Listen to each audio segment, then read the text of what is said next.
I call to order the regular meeting of the United Laguna Woods Board of Directors, a California nonprofit mutual benefit corporation. It's Tuesday, July 12th.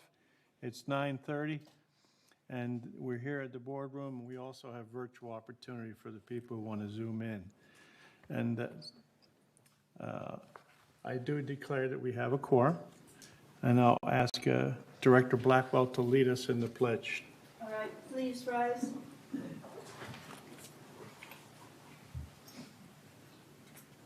I pledge allegiance to the flag of the United States of America and to the republic for which it stands, one nation, under God, indivisible, with liberty and justice for all.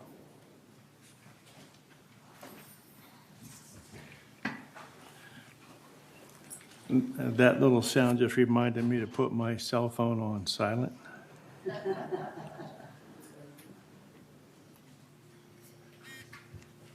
Okay. If there's media here, raise your hand. I don't see any. Okay, directors, look over the agenda. I need a motion to approve the agenda if you have no. Director Blackwell? I have a change. I believe we're going to add 13A, investment change, treasuries, and addendum to the 13A. agenda. 13A. And I am asking at this time to remove 11B and send it to the governing document committee.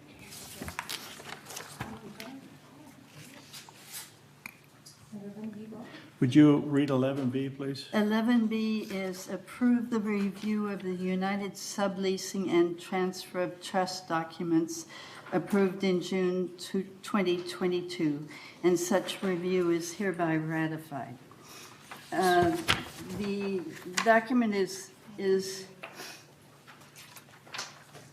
unusual. It's fine, except it says directors, and the only one to sign is the president. Okay, Director Blackwell, where would you like to move that to? Oh, I'd like to send that to Governing Documents Committee so that we can reconsider to see if we have to do that anymore and what form we should use. Okay, so Well, it doesn't need it. It's already Director there, and it was Blackwell. like that. Director Blackwell, I'll conduct the meeting, please. Director Blackwell has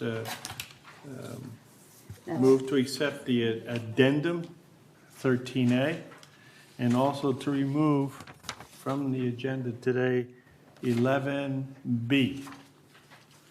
Do we have any other corrections on the agenda? Yes, Mr. President, may I ask why 12B should be removed, because it has been like that and is a subleasing for every month? Siobhan, do you have any idea why this must be removed?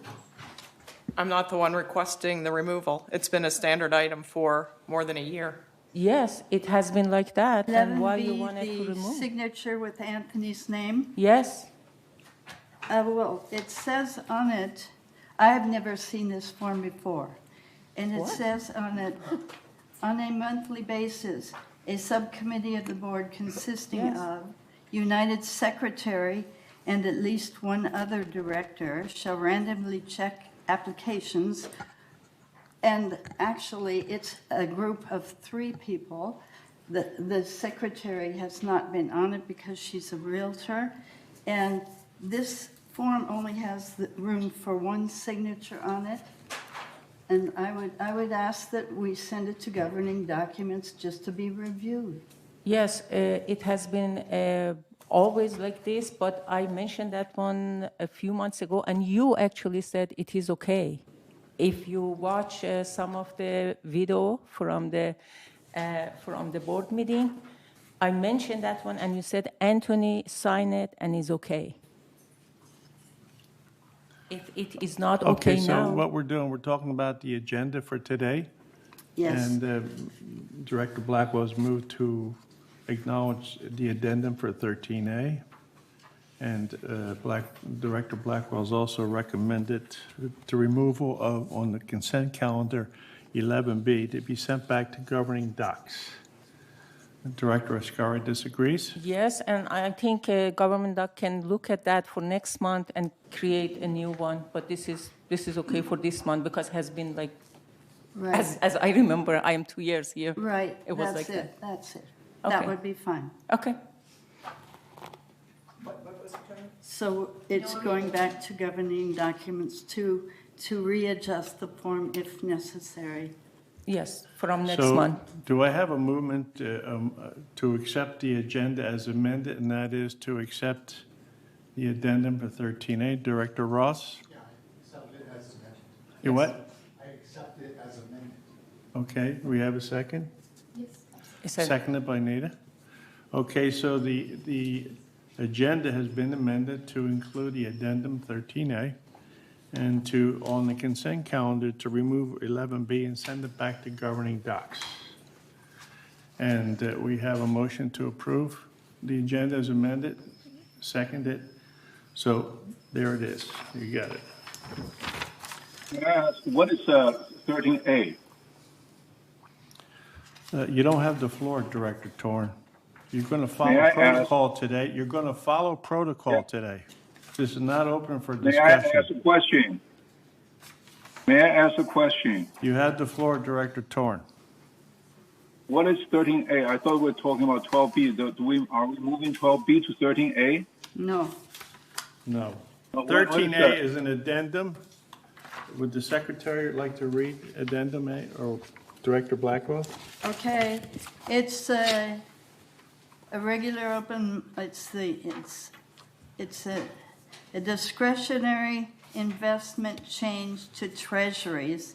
July initial notification must postpone 28 days for member review and comments to comply with Civil Code 4360. Okay. I got it. Okay, thank you. I got it. Thank you, Is there any Director change Torn. with 12B? That's, Is there any change with 12B? what are you talking about? It will be 13A. 13A, under new business. Okay. My question is there any change with 12B? Not at this time. I thought I heard- Not at this time. thought I- Let me remind you, Well, the thank you, agenda, Bob. the agenda has been voted on and accepted. Now, Well, this no, is it getting hasn't. into a dilatory Okay. discussion. The agenda has been approved, it's been seconded. I and haven't approved. voted Thank yet. you very much, Director Torn. All right, now, item number 5. We're going to look over the minutes and ask for an approval. If there's any deletions, corrections, or omissions, please speak up. 5A is the minutes from March 30th, special open session budget workshop. Do we have any deletions, omissions, or corrections for that item? Hearing none, seeing none, those minutes are accepted. Item B, June 2nd, special open session budget landscape review. Are there any omissions, corrections? Seeing none, those minutes are accepted. Item 5C, June 6th, special open session budget maintenance review. Are there any omissions, deletions, or corrections? Seeing none, those minutes are approved. Item number D, June 14th, regular open session. Are any omissions, deletions, or corrections? Seeing none, they're accepted. June 17th, special open session strategic planning. Are there any corrections? Yes, I omissions? do have one. Director Ascari. On that day, Director Pat English was not here and is, in the record says it was there. Must be corrected that. Are there any other corrections or omissions for that? Can we approve those, Director Lee? Correct me if I'm wrong. Wasn't she there first half and then No, for the strategic, she wasn't. she was? Oh, okay. The board meeting, she was there and then left. Any other discussion on that item? So we can amend that meeting who the Yes. attendees were. Is that correct? Okay, as correction. All right, seeing no objections, those minutes are accepted as amended. June 23rd, agenda prep meeting. Are there any corrections, omissions, or deletions to those? Seeing none, those minutes are accepted. Thank you. Report of the chair. Really don't have much to say, except to the people at home now. Your directors are wrestling with the budget coming up, so let us know how you feel, and please pay attention to what we're doing, because we're acting on your behalf. Thank you. Open forum, 3 minutes for speakers for things that are not on the agenda. Michaela? Yes, the first speaker is Jerry Miller, Manor 2030C. Ms. Miller, you have the floor. The globe, when you look at the globe, 3/4 of the globe is about resales. I passed around some pictures I've taken. That's only like a small sample of my pictures. But when you stand back and you look at people coming in to look at units and purchase a unit, this is what they see. You know, a lot of people on the board in their former lives might have been a lawyer, financial planner, and that's all great. But I feel that they need to have some property management background. If you look at the Homeowners Association, professional property management companies, which I've been looking at online, they're gorgeous, they're clean, they take into consideration the homeowners, the aesthetics. They all mention aesthetics, whereas our aesthetics have really gone downhill. I also feel our administration is way too top-heavy. Landscape says they have 4 arborists on staff. I have an email over 2 years old asking to someone to look at my dead trees and have never heard a word. Also, during COVID, the Breeze had an email for Catherine Laster, so I emailed her. Never heard a word. I had a neighbor who called her twice, and it was imperative that she talk to her because Jeff Parker, secretary, said she was the agent of record. She called, never heard, called again, never heard back. She went up to the administration where the security guard said she was working from home.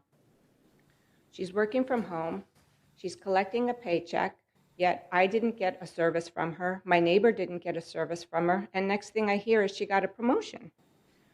Where I used to work at an advertising agency, when we had a deadline, my boss would say, what can I do? What can I do to help you guys?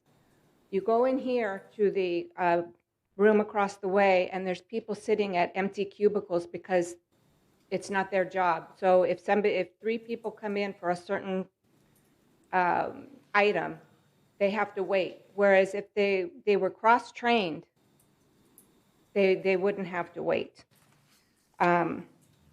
Also, when we elect senators and congresspeople, they represent us, but we all vote for the president. And I think we all need to be able to have town halls and vote for the CEO.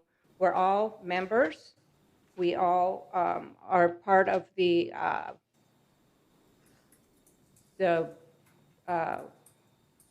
mutual, and I think we all should have that opportunity because it affects us all. Thank you very much, Ms. Miller. Michaela? Yes, next up is Jeannie Braden.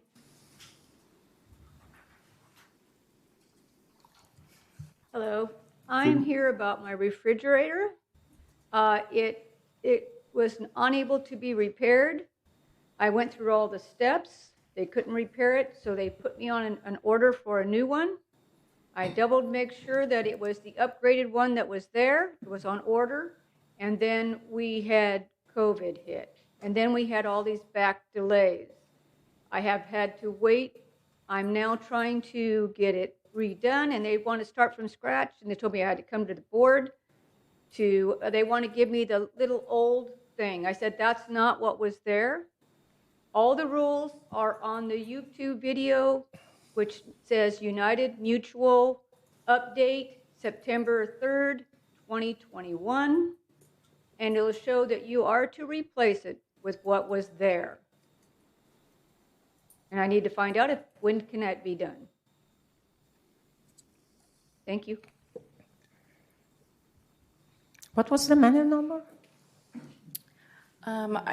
Can you give? 199 Unit B. Okay, thank you. What? 199B. Thank you. Next up is Chris Collins, Manor 3306Q.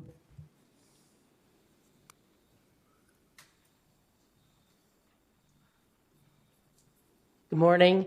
I'm here with an update from the Foundation of Laguna Woods on behalf of residents who are experiencing temporary financial crisis. Volunteers are our backbone. Recently, it was National Volunteer Week. Volunteers are the backbone of the village, organizing clubs, activities, participating in theater and musical events, helping neighbors, enhancing religious observance, arranging sports activities and competitions, providing opportunities for political action, among many other activities. As a result, and in honor of the Foundation of Laguna Woods' 25th anniversary, President of the Foundation, Marcy Shinewell, took the opportunity to recognize the invaluable contributions of the Foundation Board of Directors, who are all volunteers. These volunteers and those before them made the 25th anniversary possible. Those volunteers handle tracking all donations, maintain detailed financial records, assist with preparation of state and federal reporting, review requests for and authorize final assistance, work with partner agencies and social services to meet resident needs, manage investments, fundraising, and community outreach. All of these essential tasks are performed by volunteers who are unpaid. They are all residents of Laguna Woods Village who tie their prodigious time and talent to the mission of the Foundation, which is neighbors helping neighbors. These volunteers come from varied backgrounds and with different strengths, but all of us share a common commitment to making the Foundation motto, which is neighbors helping neighbors, a reality. It is the shared commitment that makes it possible for the Foundation to utilize more than 95% of the funds raised to provide services to residents. So for more information about how the Foundation achieves its motto of neighbors helping neighbors, please go to our website at thefoundationoflagunawoodsvillage.org. Thank you. Thank you. Miguel? Next up is Maxine Could you McIntosh. give a number to call? Foundation? I don't have the number written down here, but it's on the website. All right, let's go on. Miguel? Maxine McIntosh, Manor 68C. Good morning, neighbors. I have a question. All during COVID, I was really a good girl. I stayed home. I was practically isolated, except when I would take walks in the evenings and after dark when there weren't many people out. So I got behind in a lot of things. And I don't understand what happened to our Globe office. And to me, the Globe paper is so important. And it's so important for residents to be able to have easy access to the office if they need to talk with the editor or they need to talk with the reporter. And it's no longer here. I presume it has something to do with the money.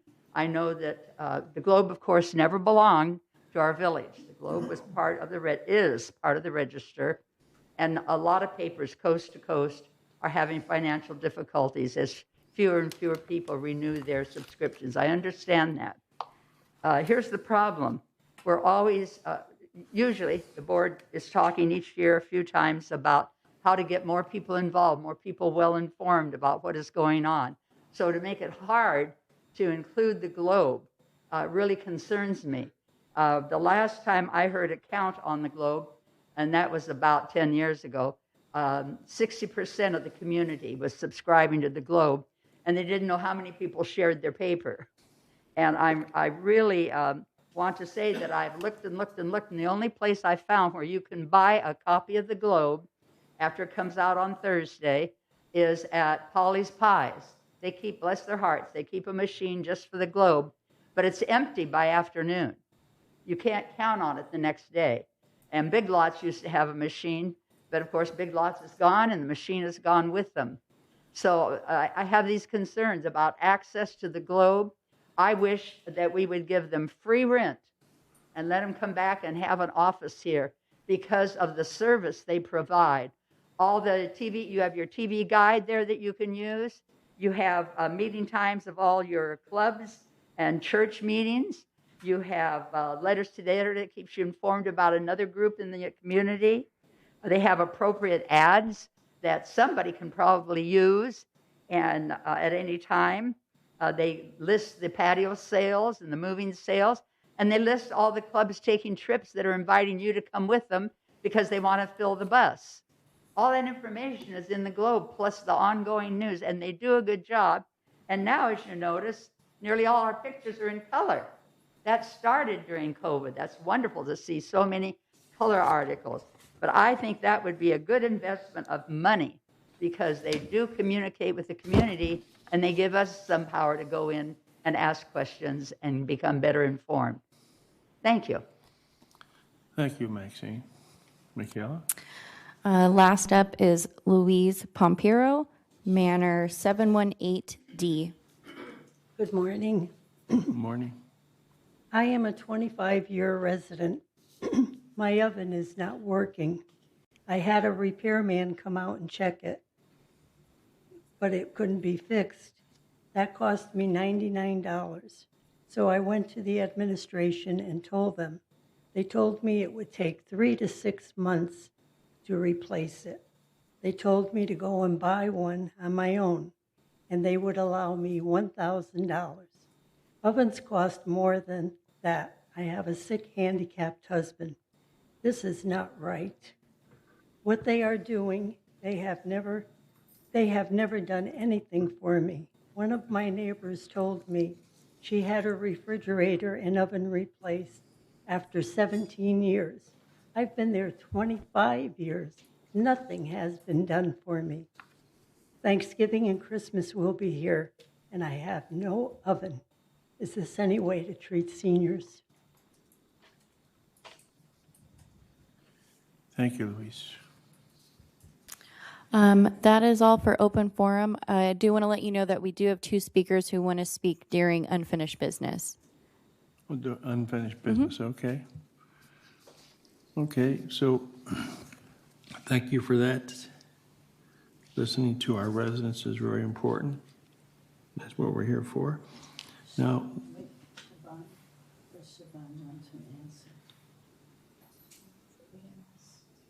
so let's go, she can do it on CEO report. Number 8, I don't see her hand up, please. Let me run the meeting. She did? Siobhan? If I may address the 2 ladies who spoke about appliances, Ms. Braden and Ms. Pampero, our maintenance and construction department will be reaching out to you today. So please expect to hear from them today. And also, if you'd like an update on the Globe, I can have Eileen Paulin give an update on that situation if you'd like, but it's your preference. Thank you. Thank you, Siobhan.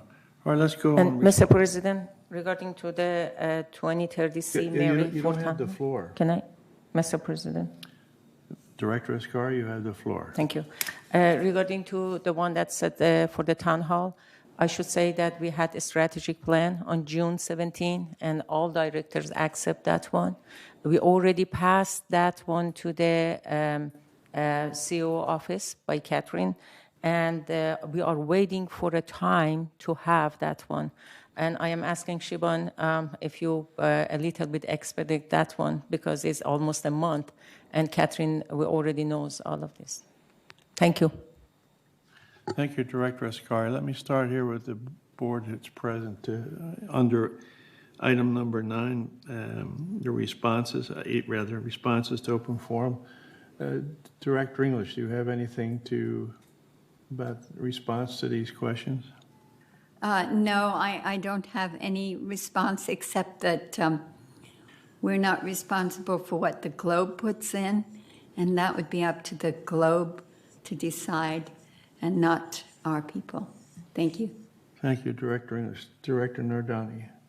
No, nothing. Nothing. Director Blackwell.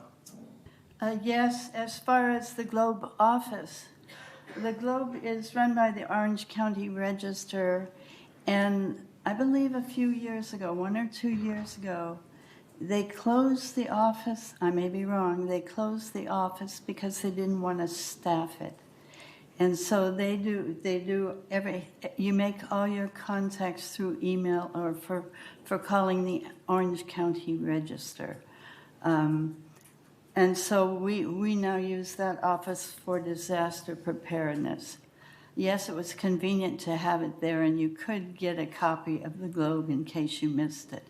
But I thought it was their idea to not hold the office anymore. Thank you. Thank you, Director Blackwell. Director Casey. Yes, I remember going to the Globe office when I wanted to find out something about running for... Director Casey, can you turn on your mic? Thank you. Sorry. Yeah, so I remember going to that office. It was very helpful. I would like to hear from Eileen. Maybe she could tell us a little bit more about how we could, you know, work with the Globe more, or, you know, it would be nice to have even a free copy up here that people could come and look at, you know.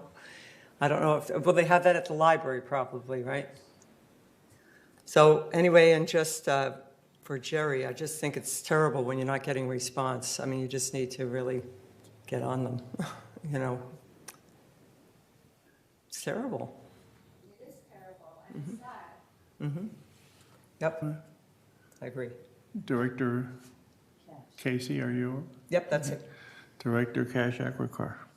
Well, I would like to appreciate what Chris Collins is doing for us, for the foundation, to spend her time and energy for the village. I appreciate that. Thank you. Thank you, Director Cash-Aquicar. Director Lee, it's good to see you back. Yes, I have a comment to make in regards to the replacement of the appliance. I have another client, 845P. She had a ceramic top stove that was not working, one of the burner, and she was told that it was ordered in February and haven't heard anything as of yet. And I don't know whether they're waiting or, so she wanted to know. So I would appreciate if you contact them. Thank you. Thank you, Director Lee. Director Ross. Yeah, I feel for the people, the members who, you know, have contributed all these years and are just waiting for one appliance to be replaced. And so what I'd like to do is ask, I know Shaban has their information, it's going to look into it, but I'd like to find out just a feedback loop. Once these folks get their resolutions for the refrigerator and the stove, could you please let the board know that it's been done? Yes, absolutely. Okay, thank you. Thank you, Director Ross. Now we'll go to the home people. Director Bastani.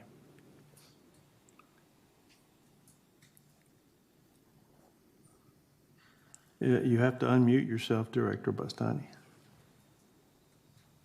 Yeah, I don't have any comment at this time. Thank you, Director Bastani. Director Torn.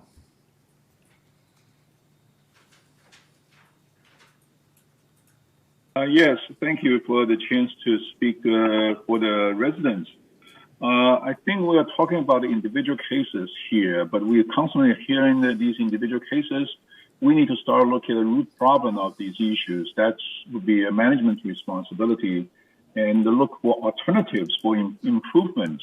One example for the appliances is there any alternative refrigerators that are available on the market that we can, or maybe from GE, that we can use as a replacement? I hope the management is thinking about that alternative and provide our residents the possibility of, living without a refrigerator is almost impossible at this point. Okay. The second issue I heard about is the Globe. I thought we used to be able to buy Globe, residents used to be able to buy Globe from the front desk. And also there's libraries available like Director Casey has mentioned. why don't we allow them to stack up these newspapers from OC Register and get them to pick up there? If Big Lock can do it, Poly Pie can do it, why can we do it either at front desk or in the front of the building, admin building, or at library? So there are alternatives. Probably we can negotiate with Globe to handle that. That will solve the problem. Those are the alternatives. That I would think would hopefully the management will help us figure out other alternatives that makes it convenient for the residents. That's called customer service. Thank you very much. Thank you, Director Torn.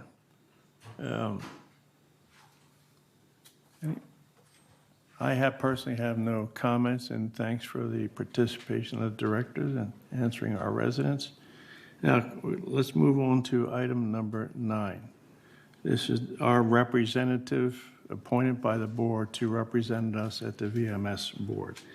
And today's report will be given by Cynthia Rupert. Cynthia, you have the floor. Thank you, and good morning, Mr. President, United Board members, and of course our neighbors.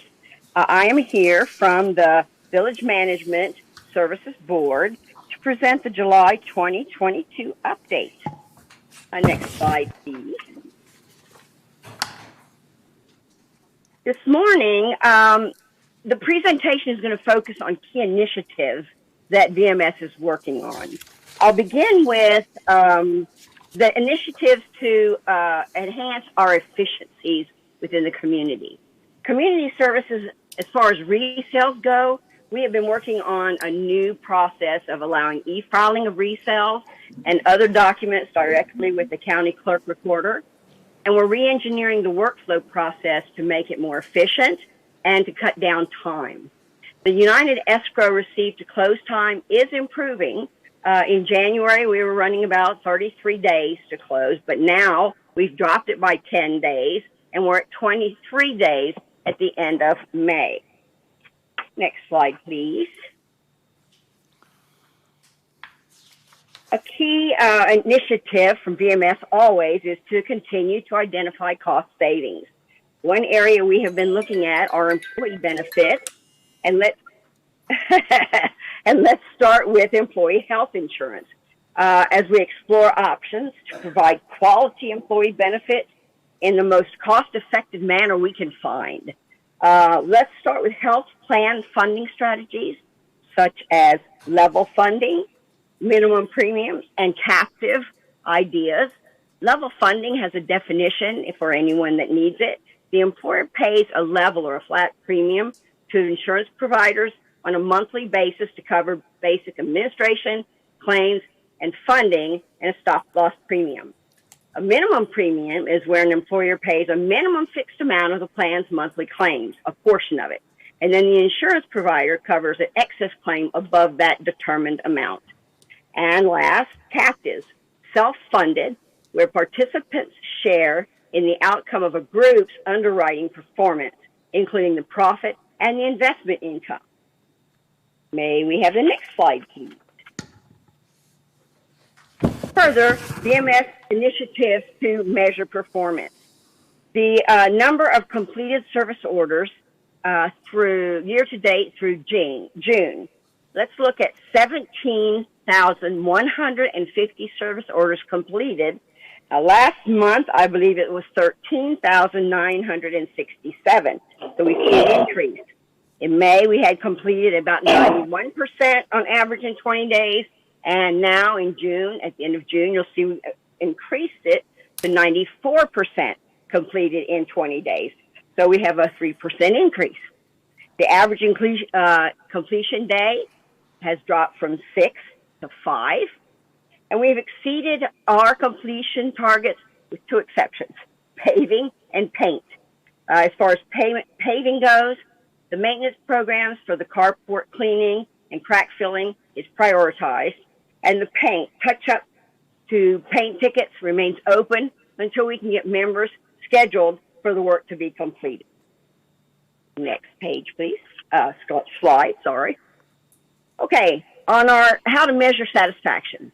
We had a work order satisfaction survey in June, and the results are holding steady in all categories.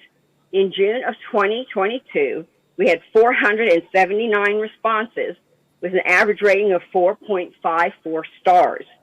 There were 2,242 responses, and of those responses, there was an average now through May of 4.56 stars. So we are showing a little bit of improvement as we go along, and we hope to increase this as we go further. Next slide, please. Further initiatives to identify satisfaction trends. We will follow up on negative comment scores with 2 stars or less. The trend we see are plumbers, they lack the right parts on the first visit. So there's always somebody coming back or parts being ordered and then coming back at some point. Action on the hands-on training of resident services. We need them trained by plumbers to recognize common toilet and other components so they can better triage the residents' telephone calls and get them in the hands of where they need to be. Next slide, please. Continuing with the other key efforts we've been working on, manner alterations, improvements are focusing on staff development, customer services, process reengineering constantly, and automation, and developing KPIs based on strategic plan, goals, and objectives. And that, I believe, next slide, please. Lastly, we're going to be hosting a bi-monthly client services meeting.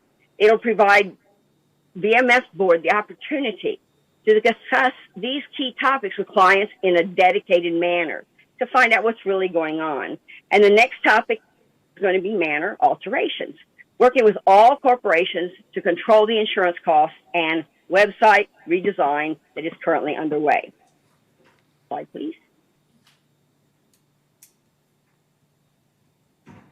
Next slide, please. Thank you very much. That concludes my presentation.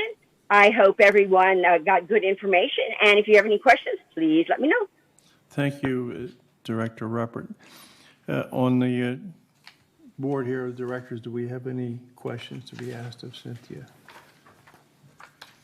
I see none here. I see Director. I have one. Who? Okay, go ahead, Director Ascari. Thank you. Cynthia, since you are a representative from United, is it possible that you ask how VMS can get a list of, especially like this lady comes and says 25 years didn't receive anything to changes. This kind of list and dated for refrigerator how many years or a stove how many years.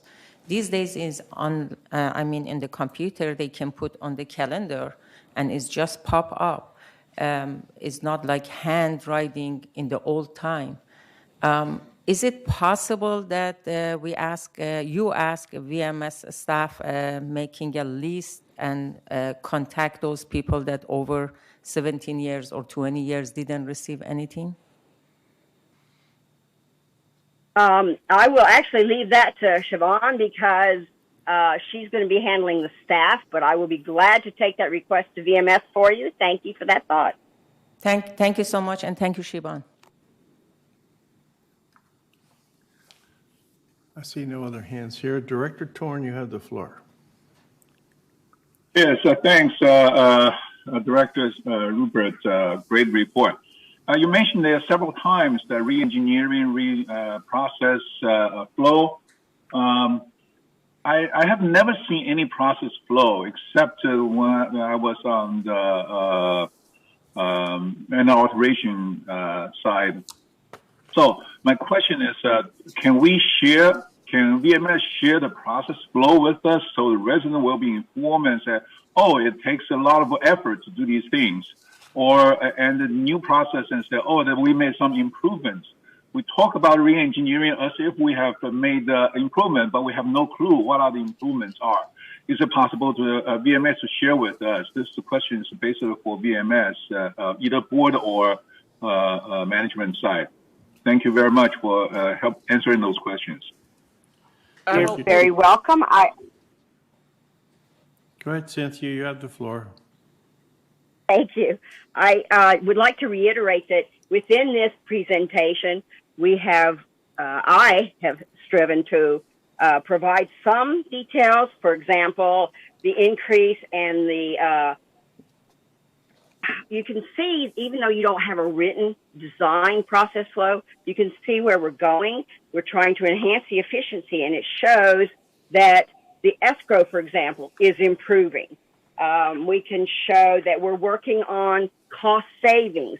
We can show that we are working to measure performance and that we're doing surveys and different items to follow through. And that's what the purpose of these reports are each month, is to bring you some of these details so that you have something to process and pass along. Thank you. Yes, you mentioned that you are working on the improvements and reducing the cost. But how much have we improved? How much have we reduced the cost? We never received that kind of report. We only see that you're talking, VMS talking about improvement. We never see any kind of improvement like reducing cost or cutting the waste, that kind of thing. Can you share with us? Cynthia? Yes? Well, to be honest, I'm not here to give complete details of everything that's going on within VMS every month. That would take a lot longer than the 5 or 7 minutes I'm allotted.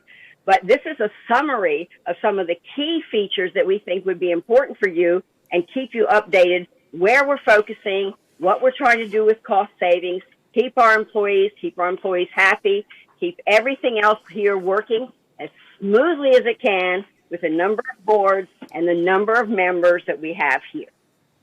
I'm not asking. Thank you. Andre, that's enough. Can we share with somewhere else? That's enough. Like on the website. You talked 3 times now. That's enough. Let's move on. But my answer, but there's no answer for my question. Siobhan, you have the floor. Thank you, President Liberatore, members of the board. I have 3 quick updates for you this morning, please. First of all, I wanted to remind everyone, as the President mentioned, this week is the business plan review meetings with the corporations on the version 2 of the proposed 2023 business plan. This is an opportunity for residents to hear where the proposed budget currently stands and to provide input. The GRF board will be meeting tomorrow, Wednesday, July 13th at 9:30 a.m. in the boardroom. The United Board will be meeting Friday, July 15th at 1:30 p.m. in the boardroom. And the third board will be meeting Friday, July 15th at 9:30 a.m. in the boardroom. These meetings are also available on Zoom and via Granicus for viewing. The next step in the process will be the August business plan reviews that are televised, and those occur on Monday, August 8th, Wednesday, August 10th, and Friday, August 12th. We continue to publish the schedule, so you should be available to see those dates in detail. I also want to mention, kind of to follow up on Director Rupert's presentation this morning, VMS has been working diligently on improving manor alterations. The first thing I want to share today is that we're pleased to announce the launch of a new real-time manor alterations mutual consent log for those involved in the process. Residents and their contractors may access the mutual consent status update log by visiting the village website, lagunawoodsvillage.com, and then selecting residents, manor alterations, and clicking mutual consent application status. This is providing real-time statuses on all applications in the process. And again, it's available both to residents and their contractors, so the information is readily available to everyone. This process and use of technology is going to shorten the mutual consent processing times, as well as, again, providing customer service to our residents with this real-time information. And lastly, from the Recreation and Special Events Department, a reminder that the 2023 annual reservation lottery is underway. You can reserve your 2023 dates at village facilities for special and club events by picking up a lottery card in the recreation office or emailing a reservation request to recreation@vmsinc.org. This information must be completed by this Friday, July 15th, by 5 p.m. if you're interested in reserving for next year. Thank you very much. Thank you, CEO Siobhan. Do we have any questions for CEO?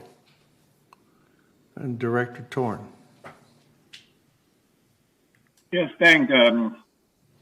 Siobhan, you have made a great presentation, and all the informations are, you mentioned about a lot of improvements, new website and real-time status, and but the only way to measure improvement is the time reduction.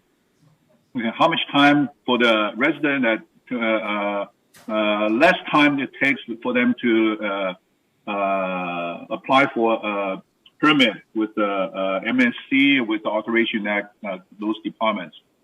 So is there any measurement of time reduction from the past to the current with a new website? I don't want to spend time on the website and then our time is not reducing at all. There's got to be some kind of return on the time, money we spend on the website and those systems. How do we know that there is an improvement, that the time has reduced? We've heard of clients, just a resident complained it took them several months to get a response. And as soon as you hear it, you jump on that and you promise it will be done tomorrow or today. And I'm wondering why can't they do that? The department do that, make that happen next day, rather than you have to jump in. I don't think you are. You should be getting into that kind of a process flow at all. The process flow needs to be changed. So my question at this point are two questions. Well, what's the improvement? How do we know there's improvement? Second, why is the GM involved in speed up, expedite the process? Okay. Now, why didn't the staff expedite it themselves? Thank you very much. To answer your questions, Thank you, Director Torn. Siobhan, you have in answer to your questions, which are excellent questions, we are implementing systematic tracking and manner alterations so we can see the time lapse for every segment of the process, and we will be reporting those results. That's absolutely the way we need to report our performance. Thank you. Thank you, Siobhan. Let's move on to number 11, and let us remind ourselves that the consent calendar involves all matters listed under the consent calendar are recommended for action by committees and will be enacted by the board by one motion on the board. Now, let's remember also that we've already, when we accepted the agenda, we already took 11B off. Not this month. It's for next month. We didn't 11B. change that. Well, we've taken off the consent calendar for today. Oh, we did? You said for next month. We decided for next month. You sent it to governing documents, am I correct? Sending to government. Yeah? Yeah, so it's off the Okay. consent calendar. All right, let's go to, we have there on 11A, recommended from the Landscape Committee, a recommendation to Diane Casey. Do you want to take that? Yeah, so that's on the consent calendar. So we reviewed some requests for tree removal. Oh, he just wants you to go and read 1, 2, and 3. Yeah, just read them all. No, just read the one Microphone, on landscape. Read the one on landscape. Microphone, please. We can't hear. You're out of order. All right. You're out of order. Okay, there were three. So read the three recommendations. Right. Okay.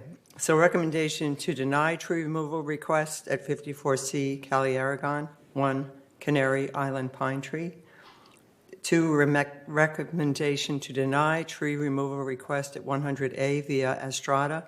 4, Canary Island pine trees. 1, silk oak tree. And approve removal of 1 Monterey pine tree. Number 3, recommendation to deny tree removal at 220D Avenida Mallorca, 1 Canary Island pine tree. Thank you, Director Casey. As you know, these are come from recommendations from Diane Casey's committee. So can we have a motion to approve the consent calendar as amended? I move to approve. I move to approve the consent calendar. Seconded by Director Kashak Ricard. Do we have any, can we take a vote on that, or do we want to debate it?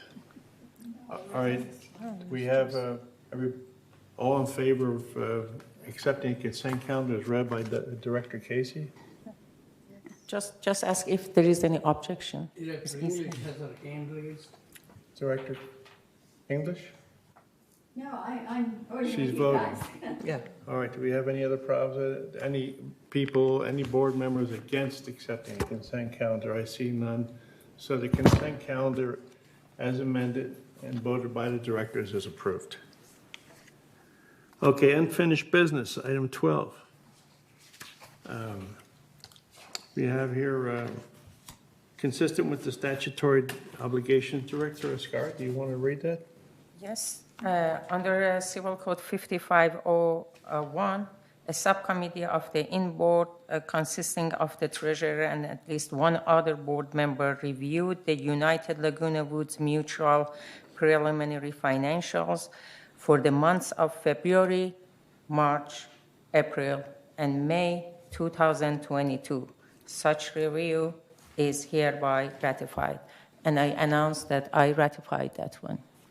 And Director Ross reviewed that one too. So are you making a motion to accept this? Yes, I would like to make a motion to accept this one as a ratified. I will second. All right, the motion has been forwarded by Director Ascari and seconded by Pat English. All in favor? Can I see a raise hands? Any objections? I don't see, so it's approved. Thank you. Let's go on to item B. Interboard anti-harassment and anti-abuse and intimidation policy and formation of the joint hearing body, an oral discussion. I asked the directors to look at that on your paperwork, there 12B.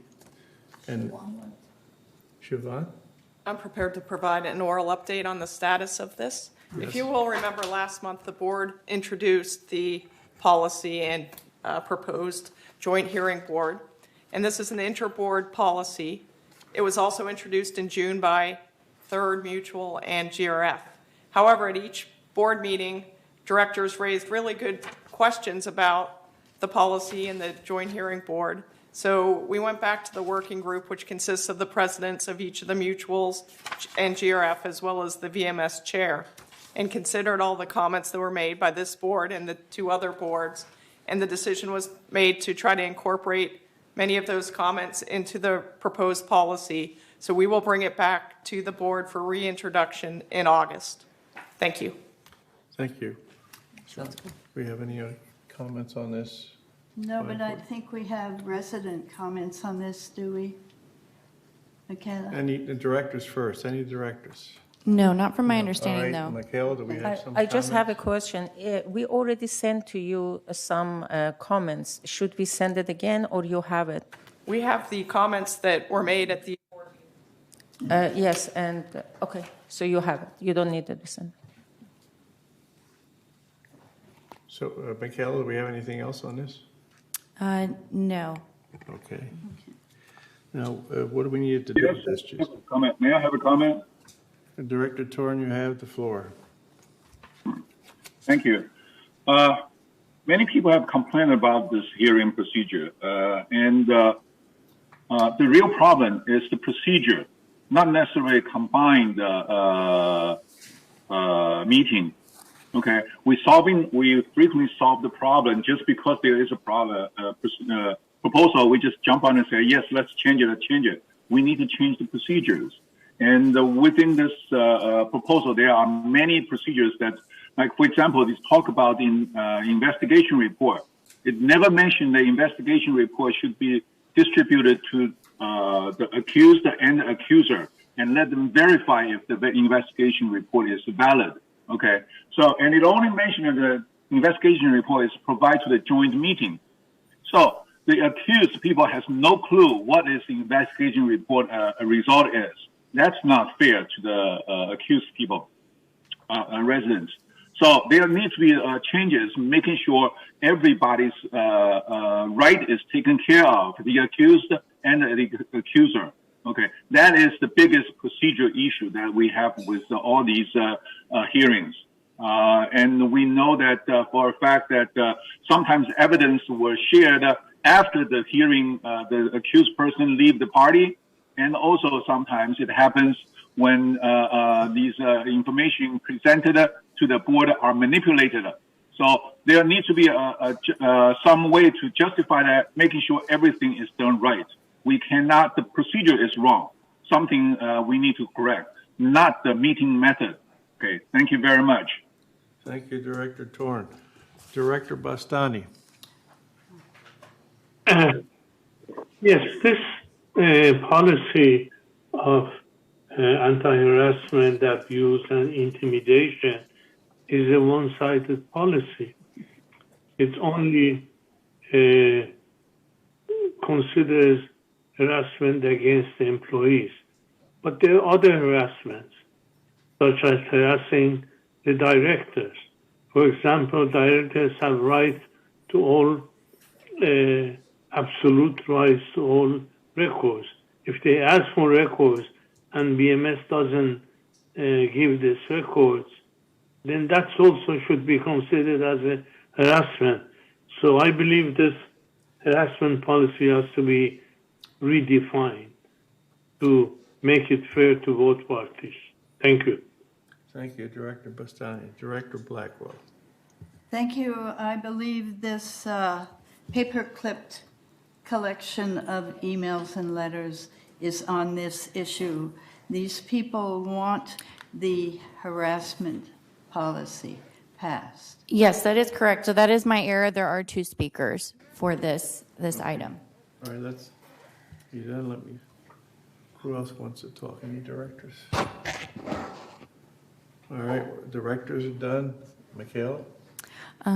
Shirley Weinberg, Manor 884A.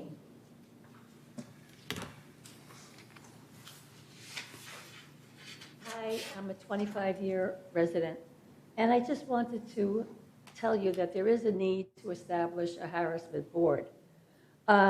I have a direct neighbor who has been harassing me for a couple of years now, and it's gotten to the point where I have passed around a letter that I sent to compliance about her harassing me now with her car, almost knocking me down. And then she has now done that same thing. I sent a diagram of another neighbor that she accosted 10:30 at night. So it's gotten to be very harrowing now. And we never know when she'll start something. And especially when she hears that we are getting together or talking about doing something, she then acts again. So there have been many instances, and I know you don't want to hear them all, but exactly what we need now. I think it's time. Thank you. Thank you. Next up is Karen. I'm sorry if I mispronounced your last name. I don't know if it's Czech. Manor 881Q. Hi, first I want to thank everybody for all the work you do. It's really appreciated. Secondly, I really am in favor of a board for harassment. Our neighborhood has been dealing with an aggressive person for 9 years. It's all of these: harassment, abuse, intimidation across all relations. And there obviously are no guidelines or penalties for first offense or second offense.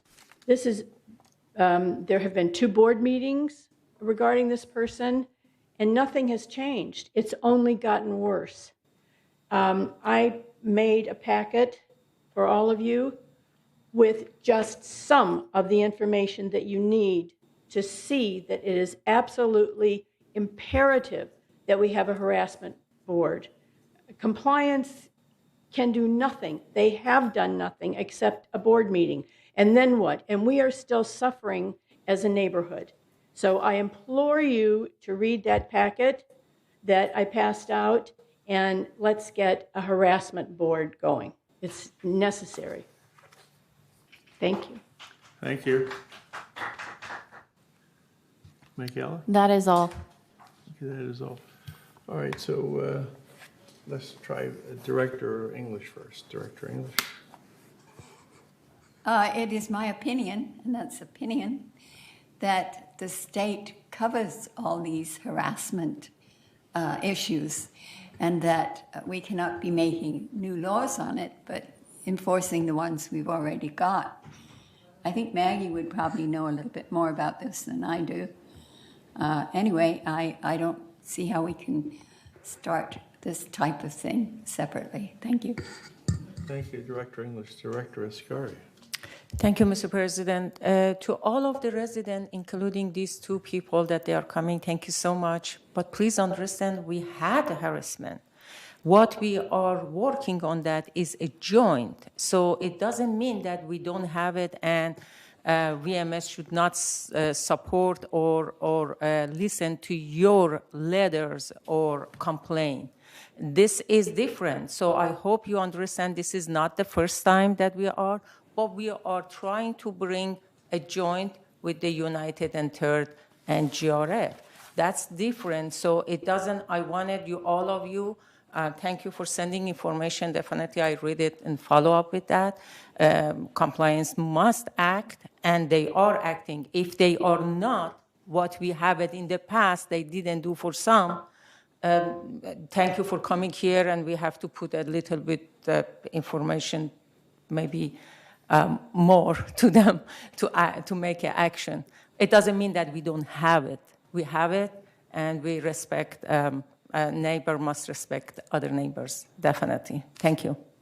Thank you, Director Ascari. Director Casey.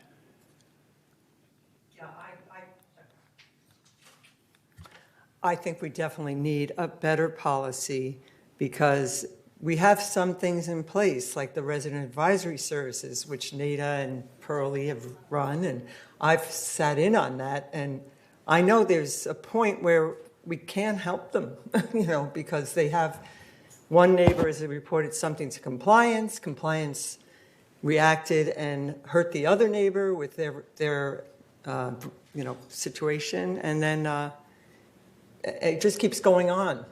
Just where there was a neighbor that didn't want somebody to have any furniture on her private section, and she was forced to take it away. She was forced to take away a barbecue. She was forced not to be able to sit out on her area, even to pull out a chair and talk to her husband, because this neighbor was so aggressive. So we do need something to elevate, a complaint. To get it to work out between the two neighbors, maybe fine them both or something, I don't know. But thank you. Anybody else?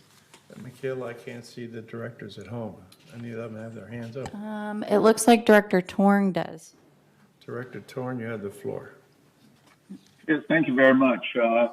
Apparently, if you look at all the complaints, the procedure is not solving the problem, not the organization issue, not just because we have three groups together, HOAs together, we will solve the problem. That's not the case. The procedure is wrong.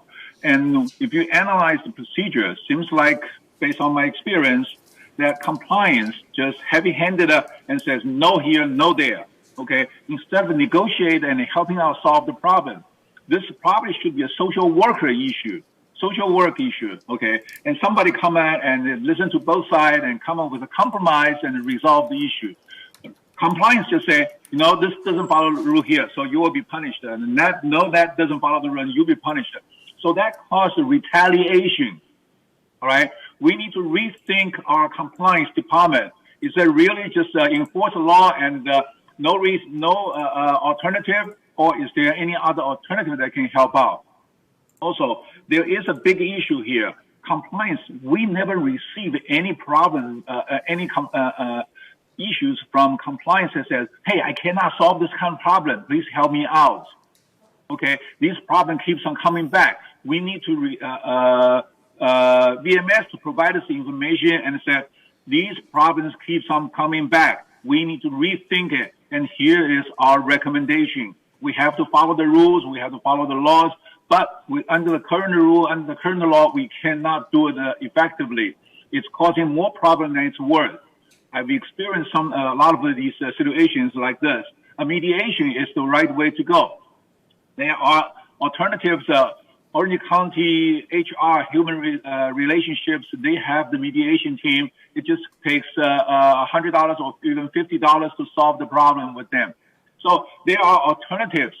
Management need to think of alternatives and how to solve these problems rather than just say, here's the law and we execute it and then that's all. Nothing, we wipe our hands, we are clean. Okay. And then when the problem comes back up, they do the same thing over and over again. This will not solve the problem. We need to think of alternatives and more of mediations, social worker side, help out solve the problem rather than just say, we apply the same law over and over again. The problem just getting worse and worse. People think the retaliation, okay? That's not the right way to go. Thank you very much. Thank you, Director Torn. No other hands. Director Blackwell. I've been on these committees and I've heard things and I've written things. Neighbor-to-neighbor disputes are extremely difficult. They exacerbate. There are TV shows that show them all the time, and they show how bad they get and how one thing leads to another, to another, to another. United is involved because these are our residents who are living in our village and damaging maybe other people's property, which is in our village, and our security needs to protect if we can. And it's threatening our residents, which security needs to protect if we can.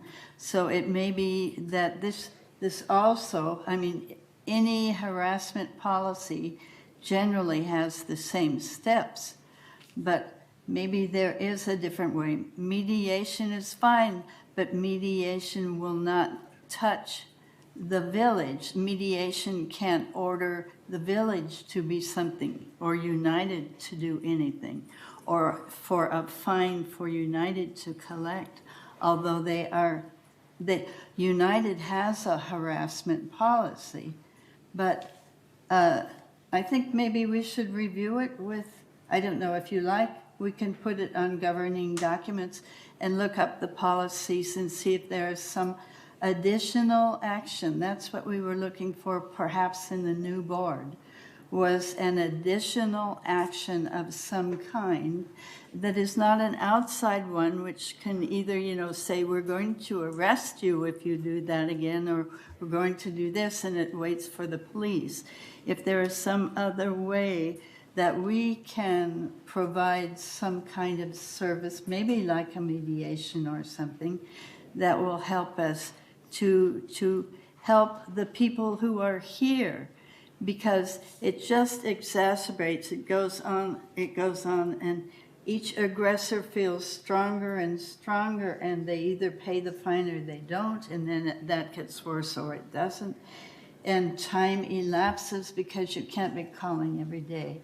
So I think we have some hot spots in United. And it does go on even when other people move in and out, they get caught up in the mess. And so I think maybe governing documents also will consider some way of doing this. That's what we were hoping for in this multi-board one. Maybe they could come up with some ideas that will help alleviate this situation that United has been unable to come up with before. So while Siobhan is looking into that and they're looking into that, and it may not be relevant to them, I believe that governing documents can Thank you, also Director look Blackwell. into that. Thank you. President Liberatore, there is one more speaker that would Okay. like to come up, if that's okay. Sure. It's Maxine McIntosh, Manor 68C.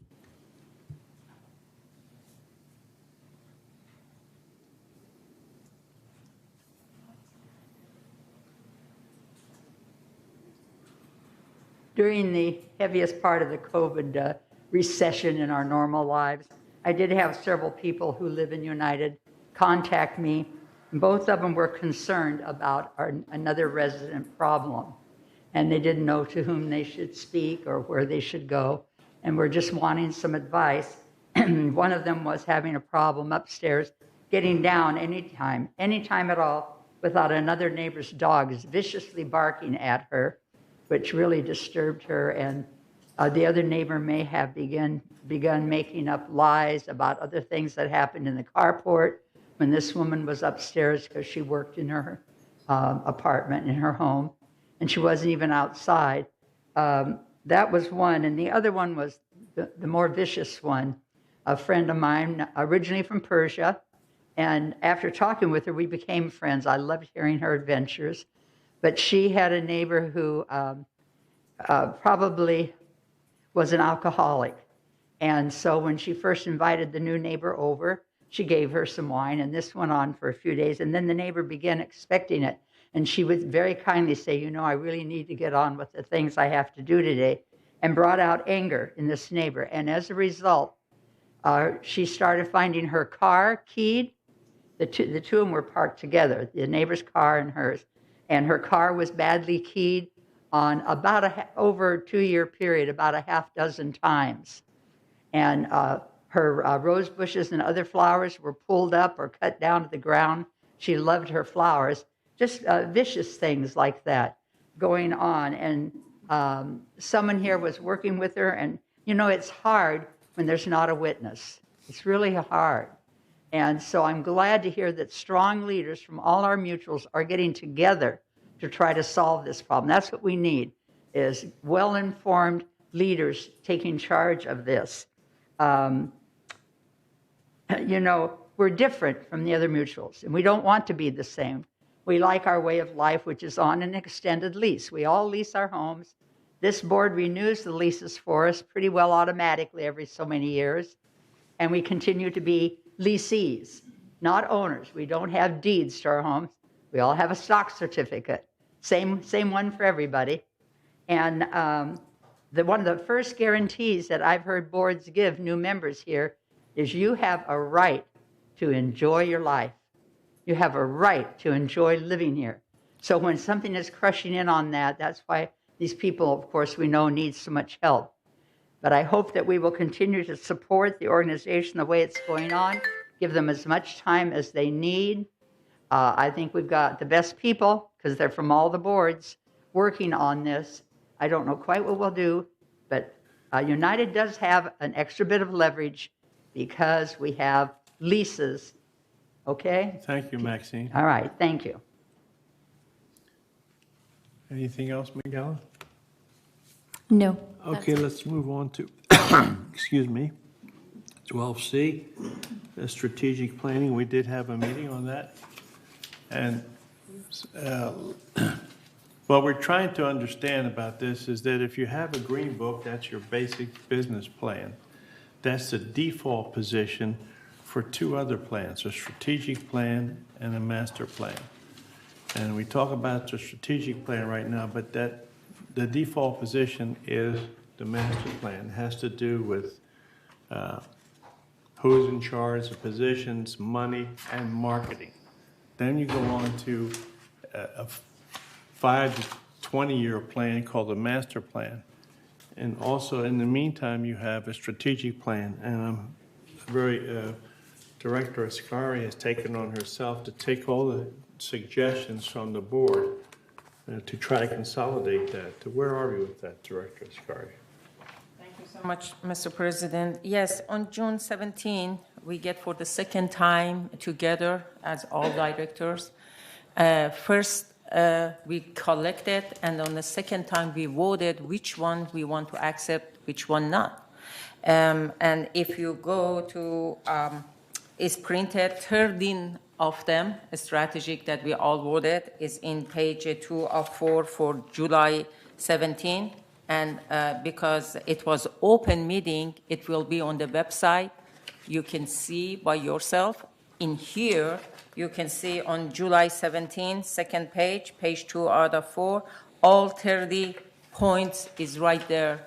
And the most important is, I think, all of them important. You can say which one is over which one. Water issue was very important that we discussed on that one. Reduction of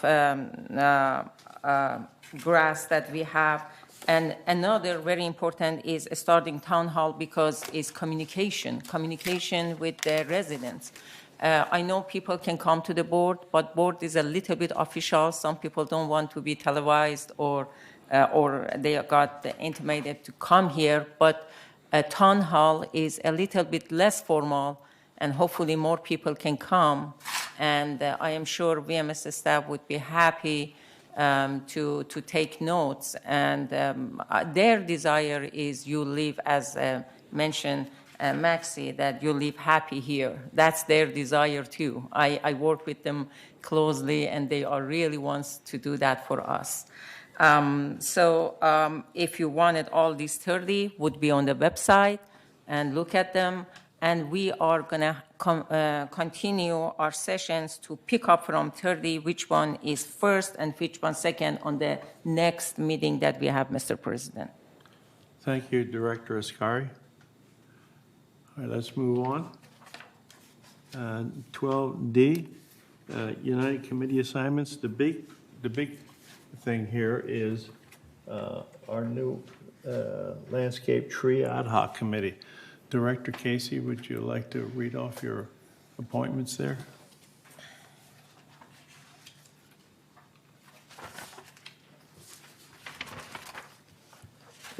Yeah, so we did decide on, we had people submit requests to be on the committee, and we have formed the committee, and the advisors are Jack Salvador, Robert Reyes, Carl Randazzo, Joseph Sean Siri, Cheryl Nielsen, Ken Benson, and Mary Sinclair, and myself, and also staff. I'll say, Director Casey, where do you go with this committee? What's the next meeting? Well, it's scheduled for July 18th, I believe, and I'll follow up with the secretary, or JJ. Okay, to the board here present, these are the new committee assignments. Do we have any observations? Director Blackwell? I have a question. Maybe I should have asked this somewhere else, but there is a resident hearing committee that comes on the same day as CAC, and yet it comes the week before also. And so it's very hard to know which is which. On the calendar printed for us for the week, for the bi-week, 2 weekly times, it has the same name, and it appears once the week before and then once on the CAC day, and it seems to appear in the morning and in the afternoon on CAC day sometimes. And I don't know if that is, I know Netta's is on member hearings, that's on a certain day and time and standard all the time. But this other one must be,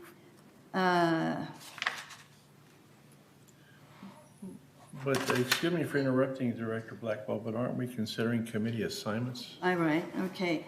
Well, I want to say that whichever one it is that meets on CAC day, I can't get there because CAC always extends its time. So I need Cash or somebody else to take that one. That would be the member hearings committee, I think. It's the Resident Advisory Committee that meets the second Thursday of every month at 4 p.m. Okay, that's the one, that's the one.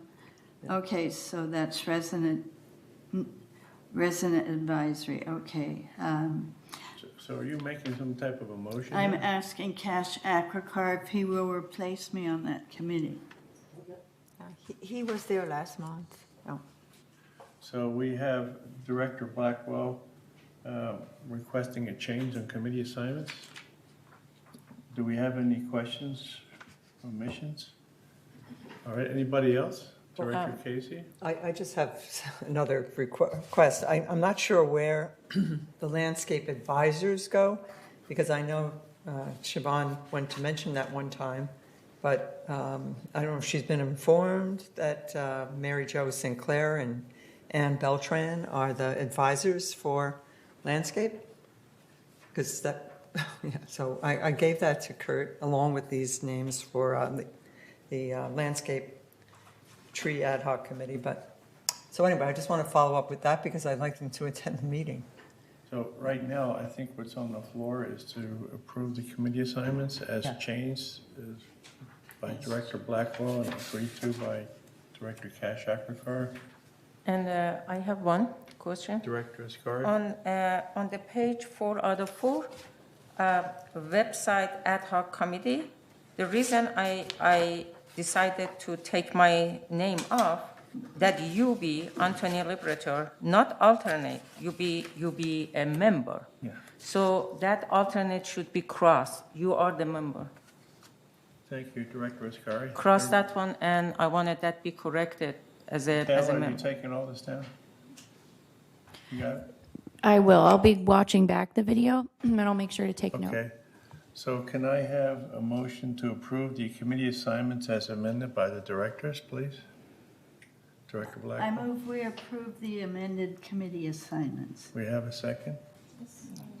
Nada, Director Ardani has got a second. All in favor of accepting as, please raise your hand. Okay, the favor. people at home, Director Bastani, how do you vote? You're muted, please. Unmute yourself.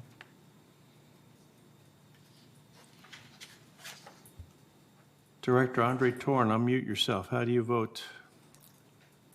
I vote no. All right, no. We have one no. Director Torn? I abstain.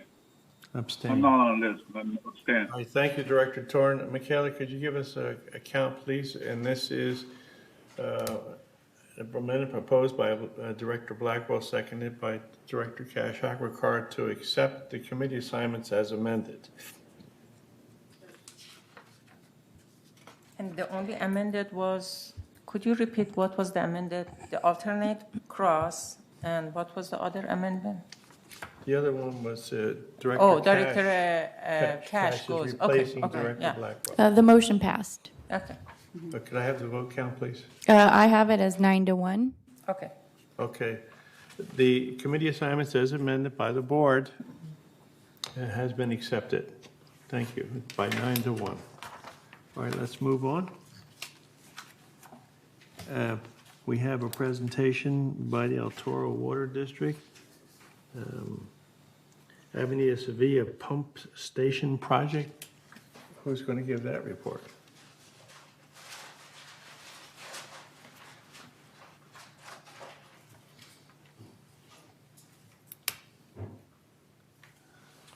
Thank you, Mr. Chair. Manuel Gomez, the Director of Maintenance and Construction. Thank you, Mr. Gomez. We were informed late last night by the El Toro Water District that they were not going to be available to make their presentation today.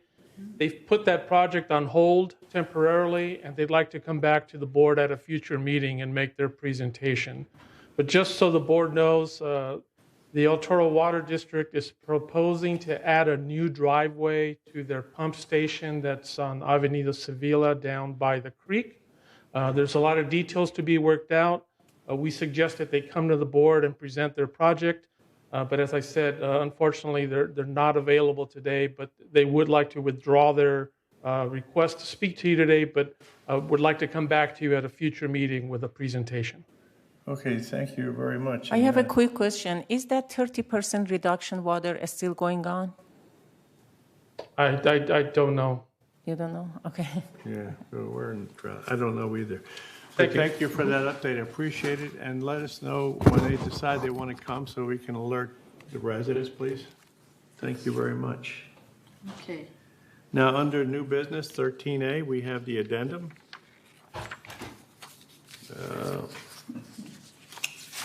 Director Blackwell, would you do the honor of reading the addendum, please? Okay.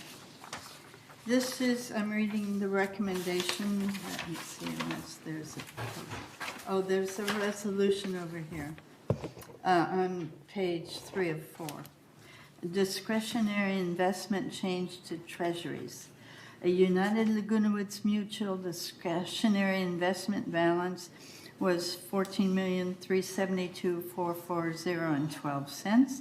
And whereas the discretionary account is an investment account that allows the corporation's investment manager to buy and sell investments without the board's consent for each trade, and whereas the funds maintained in the discretionary account, in the opinion of the managing agent, are not required within a reasonable time to pay obligations of the board, and whereas the board desires to transfer discretionary investment funds to Bank of America, where the funds will be used to purchase U.S. treasuries insured by the federal government. Now, therefore, be it resolved, August 9, 2022, that the board of this corporation hereby authorizes the full discretionary investment account balance currently held by Fidelity Investments be transferred to the Bank of America Reserve Bank account. Resolved further that the board of this corporation hereby authorizes the managing agent of this corporation to purchase U.S. treasuries at the current available rates with the following maturities: 25% of the account balance maturing in 6 months, 25% in 12 months, 25% in 18 months, 25% of the account balance in 24 months. Resolved further, the board of this corporation hereby authorizes the managing agent of this corporation to provide Old Investment Manager Sageview a 90-day termination notice as outlined in the Investment Advisory Services Agreement dated October 1st, 2019. Resolved further that the officers and agents of this corporation are hereby authorized on behalf of the corporation to carry out the purpose of this resolution. I move this resolution. All right, this resolution I has been moved by second it. Director Blackwell and seconded by Seconded, and I Director- have explanation. Director Mr. Ascari. It's seconded. Now we're open for debate. Let's, Mr. President. Go ahead, Director Ascari. I want President notes that based on the investment that Sageview has for us right now, as we are talking, we have lost $1 million. $1 million so far this year. So in that case, we have to start something that, as we call it, stop bleeding until we find a solution for making money. So this is proposed by Director Ross. And Director Ross, based on the research that he had a motion in the finance meeting that we had that we make it 25% in 6 months, 25% 12 months treasury, 25% 18 months, and 25% in 24 months. The reason make it in the segment just in case if there is a necessary need, so we can have a cash on hand if by chance something happened. This will give us a roughly about 2.5%, and we ask if we are moving to this one, when we can get this $1 million back. Even with this system, it's going to take about between 2 and 2.5 years until we get that one back. So at this point, this is a reasonable move we do until we find a better solution. This is not enough. Inflation goes up. We have to come up with a better plan to make money. Because if we are not making money, our reserve account will be really, really in trouble. Probably in 10 years, we will not have any reserve account because even HOA keep going up, is not be at the level of inflation and at the level of the expenditures that comes every year. So the difference goes to the reserve account and eat up little by little our reserve account. And that's the reason. So we have to come up with a better solution to make money. This will make money, at least is not losing money, I should say, better way, but is not enough. Is not enough for our expenses, especially, as you know, the community getting age of 60 years old. So until we find and introduce a better way, I move for this, we accept this one. Thank you so much. Thank you, Director Ascari. I'd like to put in my 2 cents. Director Ross wants to talk. Director Ross? Thank you, Tony. Yeah, I was the one that passed this motion at a finance meeting a couple months ago. And the main reason for it is that, as Azar had said, during the time that Sageview had managed the accounts, they put us in these volatile bond funds. And every time interest rates kept going up, we kept losing more money. And we lost about $800,000, as Azar had said. And therefore, we can't continue the bleed. And so it came up with the idea of layering our accounts into the most conservative investments possible over 25% 6 months, 25% 12 months, 25% 18 months, and 25% 24 months, all Treasury bills. And by doing this, not only will we make money, and we're gonna make more money because at the end of July, interest rates are going to go up again. And so we'll probably, instead of about $4 million or $400,000 a month, we'll probably be making around $450,000 a month. And the secondary point is that VMS, I want to compliment VMS on doing a great job in preparing this staff report and this resolution, which summarized my position excellently. And also, VMS has indicated that they would be able to make these investments instead of Sageview, which would save us further investments because we don't have to pay Sageview 7 basis points for doing these investments. We now have VMS do these investments for us. So I think it's a win-win until we find something better. I think this is the best that we've come up with, and it'll at least get us caught up. And within about 2 years, we'll catch up with our losses and then proceed from there. Thank you. Thank you, Director Ross. I'd like to say something. Getting into treasuries now, I think we're getting into a high market in treasuries. They're up. Not everybody, a lot of people bailing into treasuries. And I'd like to know hard numbers, what it's going to cost us to get out of Fidelity and what it's going to cost us to get into treasuries. There has to be some cost there. And can we recover our costs in 12 months? That's all I have. Director Casey?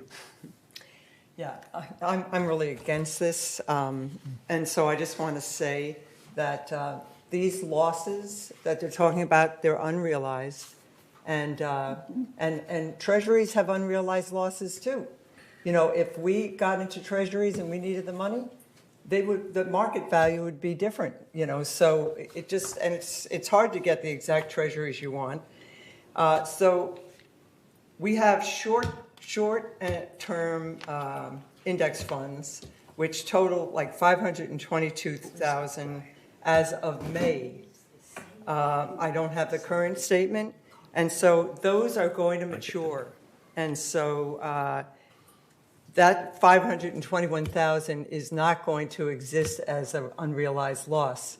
Now, there is a long-term fund that is the cost of that was $3,508,000, and its market value is down, and that unrealized loss is $300,000. So I don't think we should take a hit of $1 million loss. I mean, that would be a hard loss. if we were to do this plan. I just don't think it's feasible. I would love to hear from Daniel, who is with Sage, because we needed a better presentation to this board and also to the residents, because we'd be taking $1 million hit. So anyway, that's what I have to say. Thank you, Director Casey, and I want to go around to the board first before we get to our advisor. I Director believe I English. was next. Mhm. Director English. Yes. I've listened to what Diane said, and I agree with her. I'm very concerned about it, and particularly am I concerned about the fact that we were advised, by whom I'm not sure, could have been our attorney, that anything like this would have to go to the board members to start with. And that's one thing I'm very, very concerned with. Is that a true statement or not? And hopefully our attorney will be able to let us know. Thank you. Thank you, Director English. Director Blackwell. Yes, I see Daniel Quirk of Sageview on my screen. I would like to... Oh, thank you. I see Daniel Quirk on our screen. I would like to hear from Sageview. Okay, I don't see. If that's any- appropriate? I don't see any other hands raised. So, Director Shaban, I'm sorry. I do want to mention we have Steve Hormuth, our Financial Services Director here. I don't know if he wants to make any prefacing comments before Mr. Kirk speaks. Welcome, Steve. Thank you, President Liberatorian and members of the board, and also Dan Quirk, who's online. So a couple quick points of clarification. So the direction that came from the board was a couple years ago that made the recommendation to go to index funds.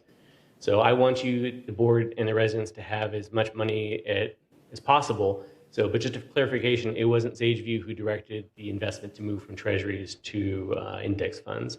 That being said, yes, if you were to go ahead and sell your investments today, or approximately about a month from now, whenever the 28 days comes up, you would take a realized hard loss of $1 million. Based upon today's rates in the treasuries, they're about 2.5%. It would take you roughly about 2 to 3 years to make up that $1 million loss. On the upside would be it's a known amount as long as treasuries stay level, which they will continue to fluctuate, but as long as they're positive, you will regain that money. With regards to your current investments, they will continue to fluctuate. So you could see a couple more losses. Dan Quirk is online to discuss potentially some insight into the future. So that's why he's available today. With regards to the Dr. Casey, her comment with regards to the treasuries, if you were to move into purely treasuries, and they are laddered based upon Director Ross's recommendation. So 25% would be available in 6 months, another 25% in a year. If you were to need the money immediately, if you were to purchase those treasuries but need the money tomorrow, yes. Due to fluctuating rates, you would not realize that same amount. There would be a penalty to pull it out. But that's why, that's expressly why Director Ross had recommended to ladder the investments. So hopefully we would not need to pull the money any sooner than necessary. So, but there is a risk whenever you're investing cash. So, but again, once again, we invited your current advisor to give you some insight into the future and potentially any recommendations that he may propose to your investments as opposed to what you're currently holding. Thank you. Thank you, Steve. So can we listen to Daniel, is your name? Yeah, Dan Quirk with Sageview Advisory Group, and really appreciate the opportunity to speak with you all day. Steve, thanks for the background there. And, I want to provide some big picture context for the bond market, the shorter duration bond market, and then the markets in general. And then I'll talk about the portfolio interest rate environment today, positioning for the future. So, I think everyone recognizes that 2022 is maybe the worst bond market in several generations, right? The bond market, broadly speaking, is down 10.5%. So this is a very, very bad year for the bond market. Your portfolio is heavily skewed weighted to treasuries and investment grade corporates. you basically have no corporate or credit risk in your portfolio. You did have a little bit of maturity or duration risk. The average duration of the portfolio is around 3 years or so, typical for most bond portfolios. I'm sure if any of you have personal investment accounts, if you look at any bond fund, it's down generally more than 10% this year. So I think it's important to understand, what's happening with the current portfolio in light of everything else that's happening in the capital markets, stock, but most importantly, the bond market. So that being said, I think we all understand by now that a rise in interest rates creates this negative mark to market on longer duration bonds. Basically, anything longer than a year requires this mark to market accounting. That does not it does not matter if it's inside a bond fund, an index fund like we have, a bond mutual fund, or individual bonds. Only short duration treasury bills have no mark to market, but there can be time constraints. So I want to be very clear that regardless of whether it's in a fund structure or in an individual bond structure, there are legal accounting requirements for that mark to market adjustment. So just to be clear there. So, back to interest rate movements. This increase in interest rates is one of the most significant ever. I think some of us have seen the Fed and the announcement with their interest rate increasing by 50 basis points at the last meeting. The speculation is 75 basis points at this upcoming meeting in July. This is really hasn't happened in 30 plus years effectively. And why is that? Because inflation rates are running very high, 7-8%. We're not even talking about purchasing power in these discussions, but it is important for everyone to recognize that one of the big risks with bond portfolios is a hidden risk, but it's the erosion of purchasing power over time. And I think one of the reasons that SAGU was brought in a couple of years ago was because the portfolio was in ultra conservative, kind of short duration, high fees, high expenses, and you weren't earning much in the way of returns. That will still happen. All the evidence shows that we could switch to a treasury portfolio and make this decision, and then we'll figure it out in 2 years. But the future is always unknown. There's always bouts of volatility. I would argue that the past 6 months has been extreme in terms of the interest rate upward movement. Of course, we saw big movements with the initial pandemic in 2020, but they were favorable in terms of interest rates declining. So there wasn't, as much discussion. I tried to shorten the duration, afterwards, a little bit, but hindsight 2020, interest rates have moved a lot. So that being said, today, if you look at the yield, and the best way really to think about bonds is what are the yields today? When you think about as opposed to stock, the return from bonds really comes from the yield. Interest rates will cause these mark-to-market adjustments up and down, particularly when rates are lower. There was this hidden risk that we saw materialize, especially with treasuries, where a rise in interest rates can cause these temporary mark-to-market that can take 1 to 2 years to recover. But that's already happened. So there's discussions, and it's not necessarily a bad recommendation, but just to be clear, there's discussion that the 3-month Treasury bill rate is around 1.7%, give or take, today. The Fed is likely to raise interest rates by 75 basis points at the upcoming July meeting.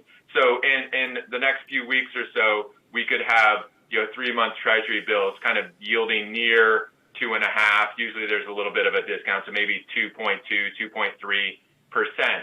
If you look at the yield on your portfolio today, it's higher than 2%. It's actually closer to 2.95 or 3%. You have about a 28% allocation, for instance, to the Vanguard investment grade corporate bond fund. I pulled up the yield this morning, the 30-day SEC, that's the Securities and Exchange Commission yield. It's a required calculation. The yield on that fund, these are investment grade bonds that have a duration of less than 3 years.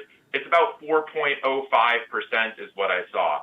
So if you look at shifting to an all treasury bill, portfolio as of today, you can get kind of around 1.8% today. And in a month or so, it could be 2.5%. maybe the Fed gets close to 3%, 3.25% at the end of the year. This investment grade corporate bond fund is already yielding over 4%. So where I think there might be a meeting of the minds, or where we could potentially, decrease a little bit of the volatility, maybe with the Treasury bond funds, which are yielding around 2.7% or so today, 2.6, 2.7% today, or that's what they're going to yield in the next few weeks. We moved to a shorter duration 3-month Treasury bill for approximately 70% of the portfolio, and then keep that short duration, high quality investment grade corporate bond fund that provides right now a 4% plus yield. And the reason to do that is it's really difficult to, if you decide, hey, we're going to go to this laddered, 6 months, 12, 18, portfolio of treasuries, and then we'll decide. It's really hard to kind of say, okay, we're going to move into, what we previously had, or something kind of comparable to that, the interest rate environment change. The future is always going to be uncertain. And one thing that shows overwhelmingly, I think it's important when we think about your portfolio today, it's important to have a long-term view, right? Not worry about 3 months or 6 months or a year. This portfolio, as it was kind of conveyed to Seiju when we were first brought on, this is many years, decades in the making. When you look at what's the lowest rate of return for investments, it tends to be Treasury bills. They can be great during really volatile periods, but my strong suspicion, concern is that volatile upward shift has already happened. So to a certain extent, to use an analogy of a stock market investment, it's kind of like, hey, the stock market was down in March or April of 2020, or fall, winter of 2008. Let's get out of stocks and go to cash or bonds. It's not quite the same, but my concern, my recommendation is that we've had a lot of volatility, really the most unprecedented in the bond and interest rate markets that we've seen in really 25, 30 years. I think we can maybe hedge the difference a little bit because the yield curve is flat right now. You don't get a lot of benefit from going out to 2 or 3 years on the Treasury, especially if the Fed's going to move up to 2.5% in the next few weeks.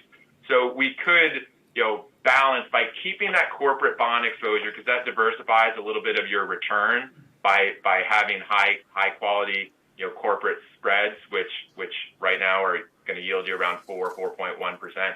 Plus those treasuries that are going to move up in yield to 2.5%, and maybe 3% or so by the end of the year. So I know I threw a lot out at you. We can keep the portfolio, totally as is. I think that will actually generate the highest return going forward. But there could be a little bit, of volatility. That's sometimes the part of, the inevitable part of investment. We could take some of that volatility off of the table by cutting the treasury and the government-backed mortgage bonds, back to, we reinvest those in treasury bills, leave the corporate. And then as and when we see the Fed kind of signal that, hey, we're done with interest rate increases, which will probably be by the end of this year or next year, the Fed is absolutely going to be looking at inflation levels. And if those come down, and there are some indications that they will be coming down by the end of the year, I think we'll have a lot more visibility into interest rate fluctuation. And at that point, it could make more sense to reinvest in kind of the fund structure. So maybe kind of 6, 9, 12 months from now. My concern is that if we move to this all treasury bill portfolio, you'll stay there forever. And again, the erosion of purchasing power with inflation over the long run is quite significant. It's something to be very aware of. So just wanted to share some of those thoughts with you. Happy to answer questions. Thank you, Daniel. Let's go around the board here. Do we have any questions for Daniel? Director Ascari? No, I don't have question for Daniel, but I have some observation or listening what he said. Daniel, you mentioned 3 things in your explanation. Thank you so much. You explained very well. Higher return if we stay But please understand, yes, it might be higher. In 2020, we earned 600,000, but it's a bell shape. We were happy, and now we are 1 million down. It's looked like soap opera. We're happy one day and then crying the other day, and then happy other day, crying other day. This community, by nature, we are conservative. That's why we are coming to this. We cannot tolerate. Maybe younger people have tolerance to goes up and happy and goes down, but that 600,000 that could be cash now is 1 million negative, and that's a lot for us. So even is higher, but please understand, this is the story I am sure everybody knows about the turtle and then the rabbit. Yes, it might be faster, but the winner is the turtle that slowly, but keep going up, keep going up. And what we are going to the treasury, we're always making money. Yes, it might not be very high, but it's always making money. And that's the most important that we wanted, because we are making decision for budget based on how much we have. And then in that case, we know how much we have. We know by end of 6 months how much we have, because the treasury bond is going to be in the 6 months. So the most important for us is certainty, and then not non-stop goes up, happy goes down. That I hope you understand the nature of this community. I'm sure you have lots of clients, and you did great job, and those they like it going up and down. But this community, they're not very happy that going up and then whoosh going down and then going. Roller coaster doesn't work for 55 plus, okay? We want it just slowly, but keep going. So this, with appreciation, all of things that you did and said, I hope I answer why we are thinking. I am in favor of this until we find a better plan. If we find a better plan, please understand everybody, even we vote in this one, is gonna stay, we're not gonna sell tomorrow, because it should stay 28 days. And we will see what's happened. And then back 28, maybe if we gain some by that time, we change our mind.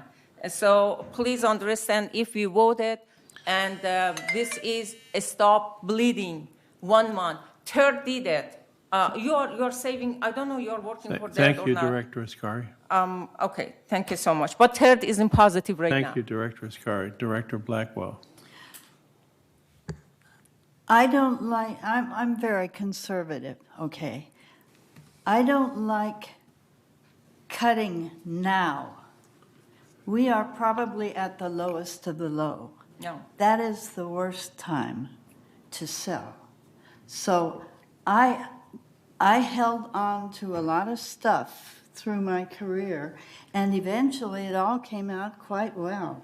But there were times when I held on for a better time, and actually when I finished, it was all great. And so I am conservative in that way, and I would, this may be the bottom of the pit, you know, and it might be tomorrow start climbing up. We don't know. But I would never really try to sell at the bottom. Thank you. Director Diane Casey. Yes. In May, we had. Can you turn on your microphone? Thank you. In May, we had a positive 111,000 increase in our you know, it was positive, reducing our unrealized loss. So these things do fluctuate.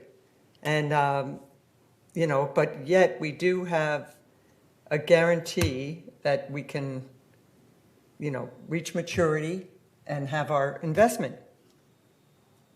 So I would say, why take $1 million loss right now? I don't know. Thank you, Director Casey. Any other directors? Director Cash-Akrakar. Right now, our loss is paper loss anyway, isn't it? Yeah, it's a paper loss. Yeah.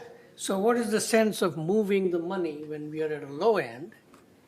I think we should let it ride and see what the market will do. I think positive things are happening. The COVID situation is kind of getting to the end, and things will change. Let's not get panicky and remove at the low end of the totem pole and take the loss, which will require us 2 to 3 years to make up. That's the way I feel. Thank you. Thank you, Director Kashak. Regard Director Lee. Did you have anything to Oh, well, say? I agree with Cash and Diane. I think we should write it out. Okay. Director Ross. Yeah, for the last 6 months, we've had these discussions with Sageview, and Sageview insists that these bond funds are volatile and will continue to be volatile. And interest rates are not going down. Every time interest rates went up, we lost money on these accounts. And interest rates in end of July are going to go up again, and they're probably going to go up 3 or 4 more times before the end of the year. Every time interest rates go up, we lose more money. And our community cannot afford to lose more money. We have to make a change so that we start making money. Now's the time. And that's why I'm in favor of this motion. And I think if we continue to do what we're doing, it's sheer idiocy. We need to, when the stock market has fallen as far as it has, and people say, maybe it's better to ride it out. Let's wait till the stock market comes back. Well, there's a lot of people that are seniors that can't wait for 5 years to regain their losses.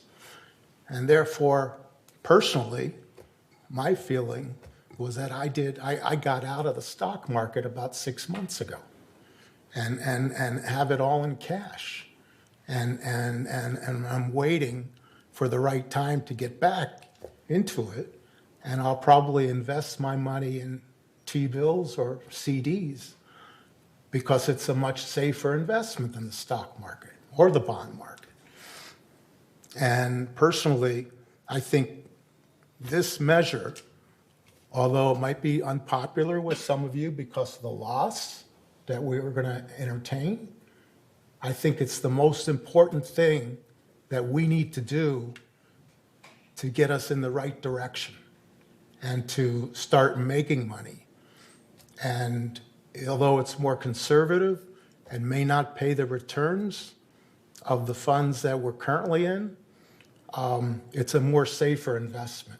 And I think that's what our community wants us to be, in the most safest investments possible. Thank you. Thank you, Director Ross. No hands up. Let me go back to Daniel. Daniel, can you answer some of our concerns? Sure. Maybe I'll be repeating myself a little bit. And that was Director Ross who spoke at the end there? Yes, it is. So, I appreciate what you're saying, in terms of conservatism and safety. Again, these bond funds are also, yes, there have been some movements relative to the bond world. It's very volatile, but these aren't volatile in the way that stocks can be volatile down, 20%, sometimes 30, 40, 50% over the course of a single year. And then, one of the mandates that Sageview understood this to be is this is a longer-term portfolio. So there's perceived risk. Hey, any volatility we can't handle, and that can be a very legitimate risk.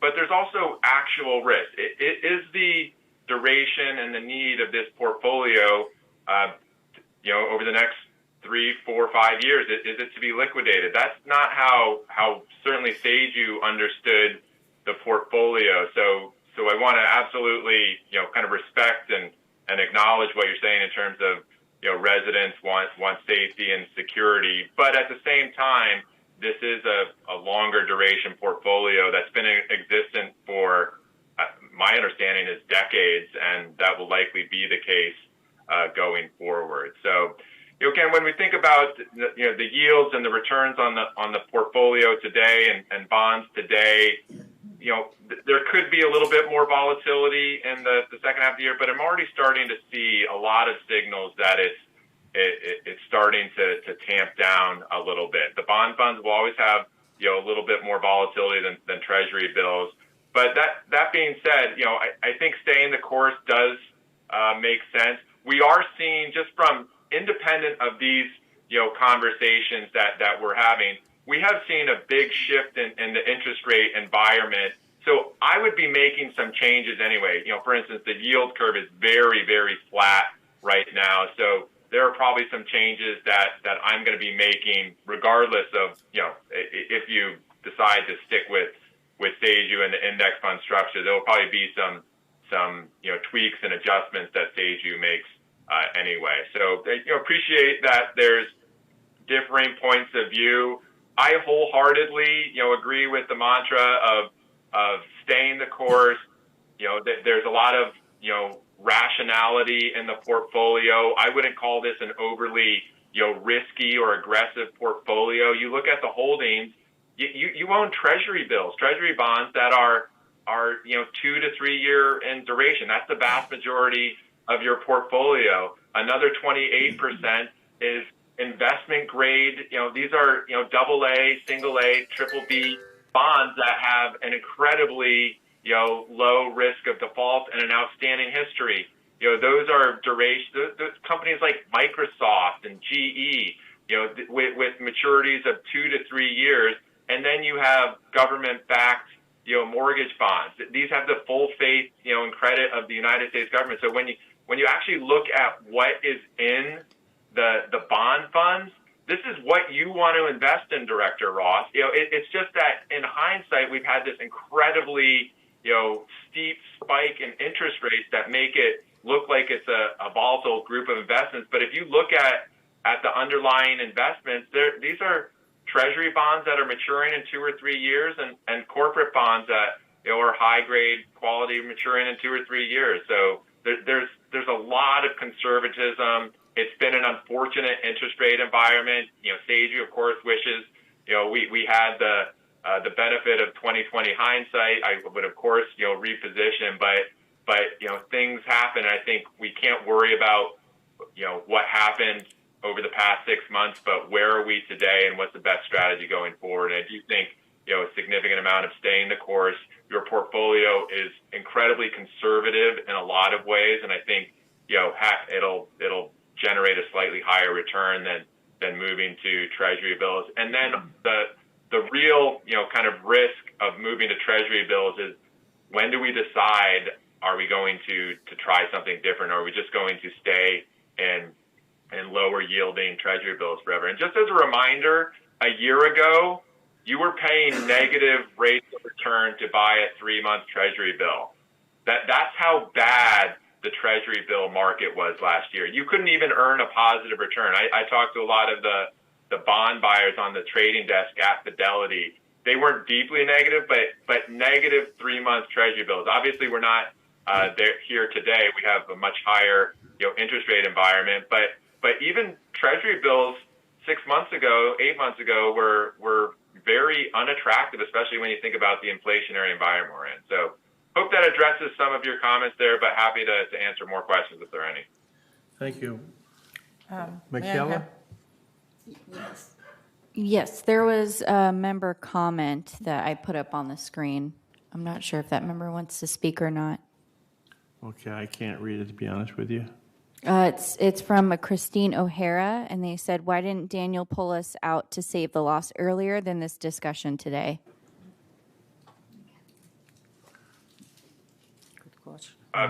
Sure, I can answer the question. It's hard to predict markets, right? This is, we've seen inflation rise to levels that are the highest in 40 years, and we've seen the Fed make interest rate movements that it hasn't done in almost 30 years. So extremely difficult to predict. Sorry, Daniel. This is actually my question. It's from the January, when they informed the people that the inflation is going to be 8.5, I think, %, the interest rate started to goes up from January. And I want to know that exactly the same question, why you guys, as an advisor to us, they didn't bring it to the board that you wanted to sell that stock that we have and then go to the safer way. Instead that we, now is 6 months past. And the interest rate goes up and up, and now I think it's around 6 or maybe 7%. Why we didn't do it on January, or at least why you guys didn't tell us that we can do Well, that? and I'll just remind, in November, we did shorten the duration of the portfolio. We sold the intermediate, treasury and intermediate, corporate bonds. So we did, we were anticipating, we just didn't anticipate that the movement would be this great. And again, this is pretty much how the whole market, was surprised, right? That the average bond fund was down 10.5% in the first half. And with respect to Director Ross, I hear from people all the time that they time the market perfect, but when you look at people's statements, I guarantee the vast majority of the people in Laguna Woods have large bond portfolios, and they're looking at their personal statements, and that those bond funds are down over 10% for the first half of the year. Guarantee it. You all have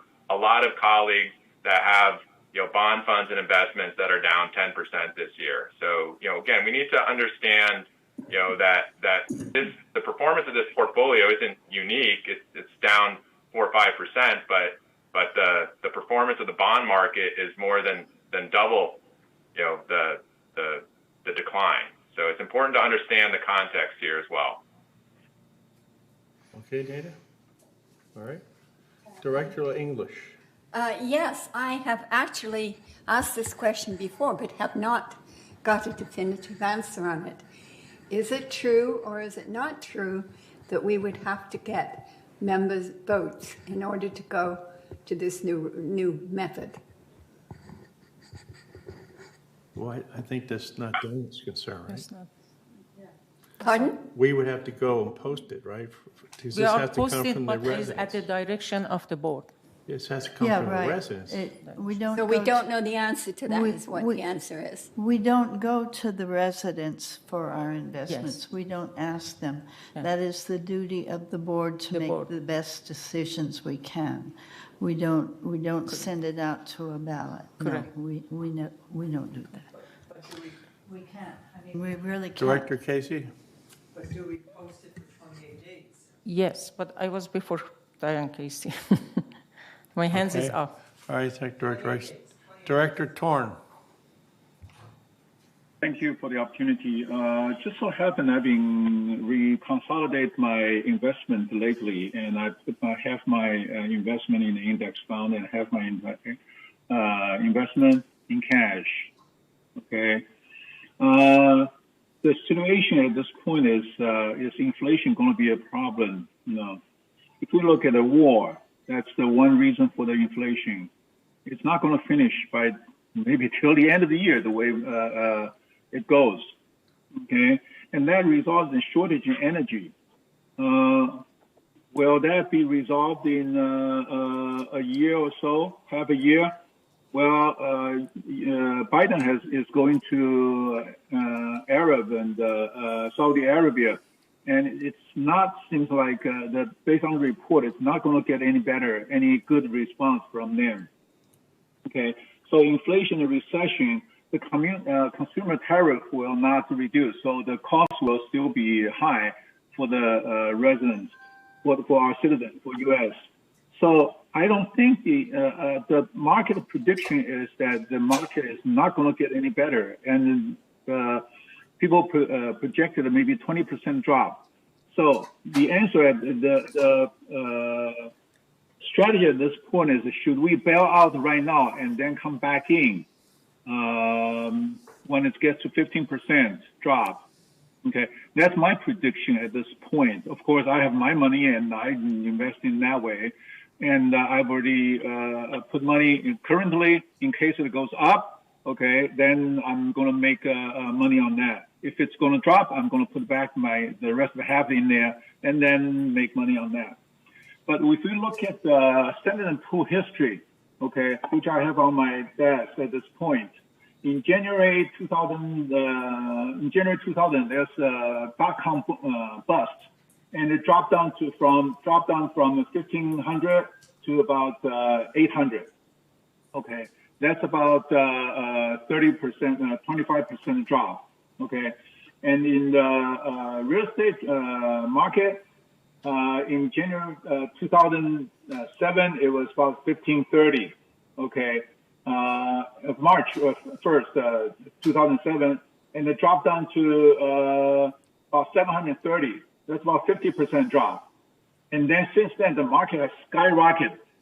Okay, went all the way up to about 4,500 in January 2021. And then it started to drop. Okay, so how far will it drop? There's talk about it's just, if you look at the curve, it's not dropping too much. Okay, potentially it could drop another 20%. Thank you, Director Torn. Thank you, Director Torn. Do we have any? Do we want to continue this debate? You don't. Direct, you're out of order. You've had your 3 minutes. You're out of order. You're out of order.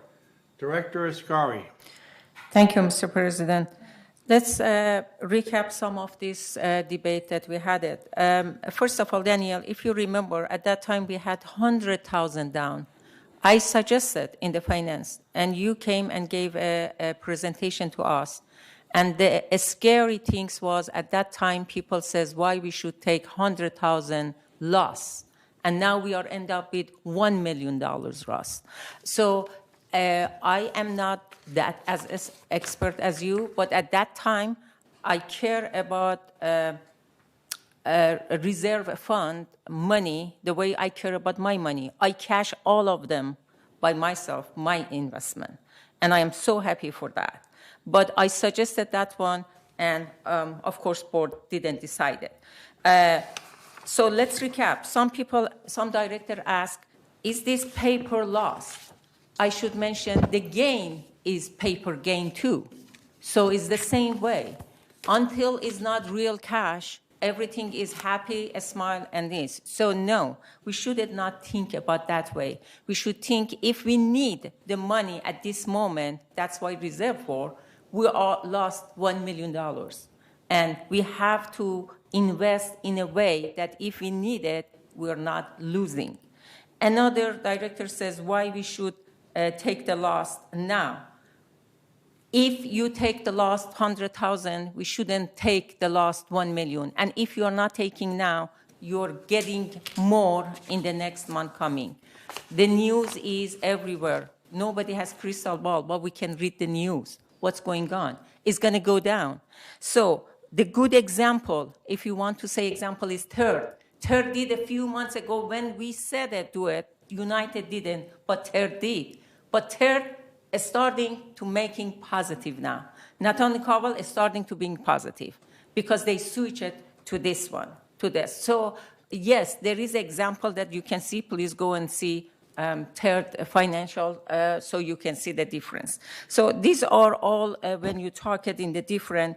This is must, even we vote, as I said, 28 days is going to stay. And this way is a turtle, is a small version, but is always positive. Remember, going up, everybody be happy, 600,000, we got it this month, it's paper again. It's going to go down again. So in that case, but treasury is money. When it's full and then past the time, then it's that money. So let's to get to the point that we really feel the real money until we find a better plan. If we find a better plan, we're going to switch to the better plan. But at this moment, this plan is very reasonable. Please think about the whole community and what is important for the reserve account. Thank you, Please. Director Thank you. Ascari. We have on here Elsie Addington. You have the floor, Elsie. Thank you. Is my microphone working? Yes. Yes. Oh, great. Okay. I think we're talking at cross purposes here. I'm glad Daniel's here. The bond funds are composed of, like Dan said, certain high-rated bonds, a lot of them.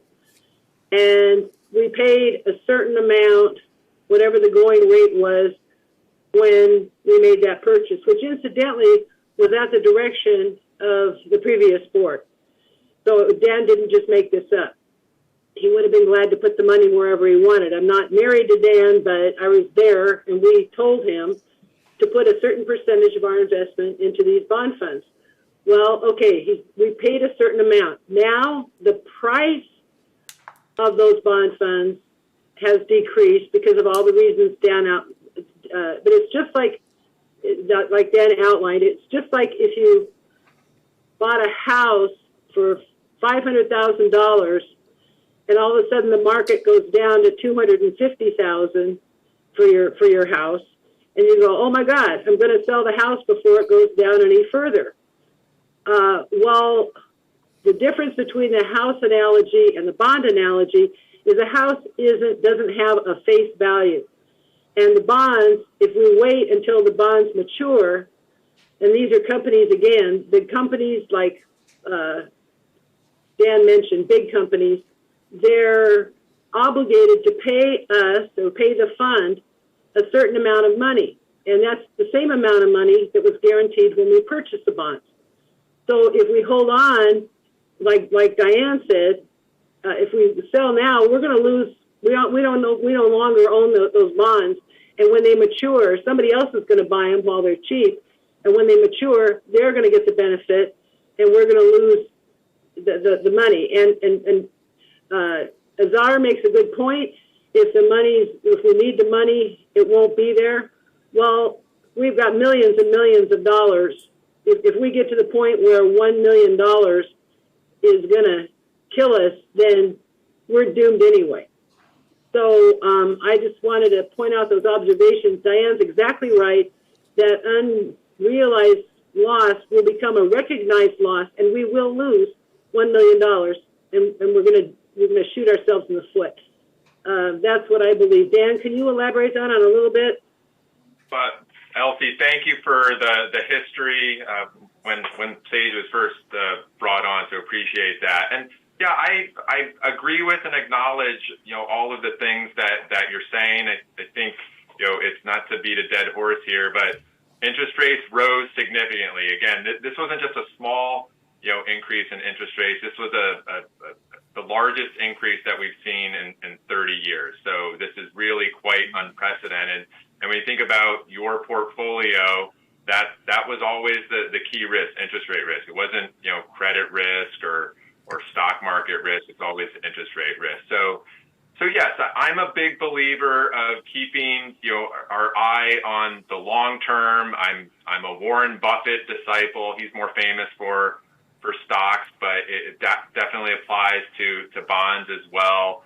I think getting overly focused on 3 months or 6 months when we're really talking about a portfolio that's going to be managed for decades it's counterproductive. It's important to look at those 3 and 6 months results. Hey, can we tweak and adjust things? But so I fully, kind of appreciate, agree, support what you just said, Elsie, and I think other board members, have stated as well. And that's, not to, discount what the other directors have said. I, totally acknowledge and appreciate what they said. But I think having a longer term perspective is critical to long-term investment success.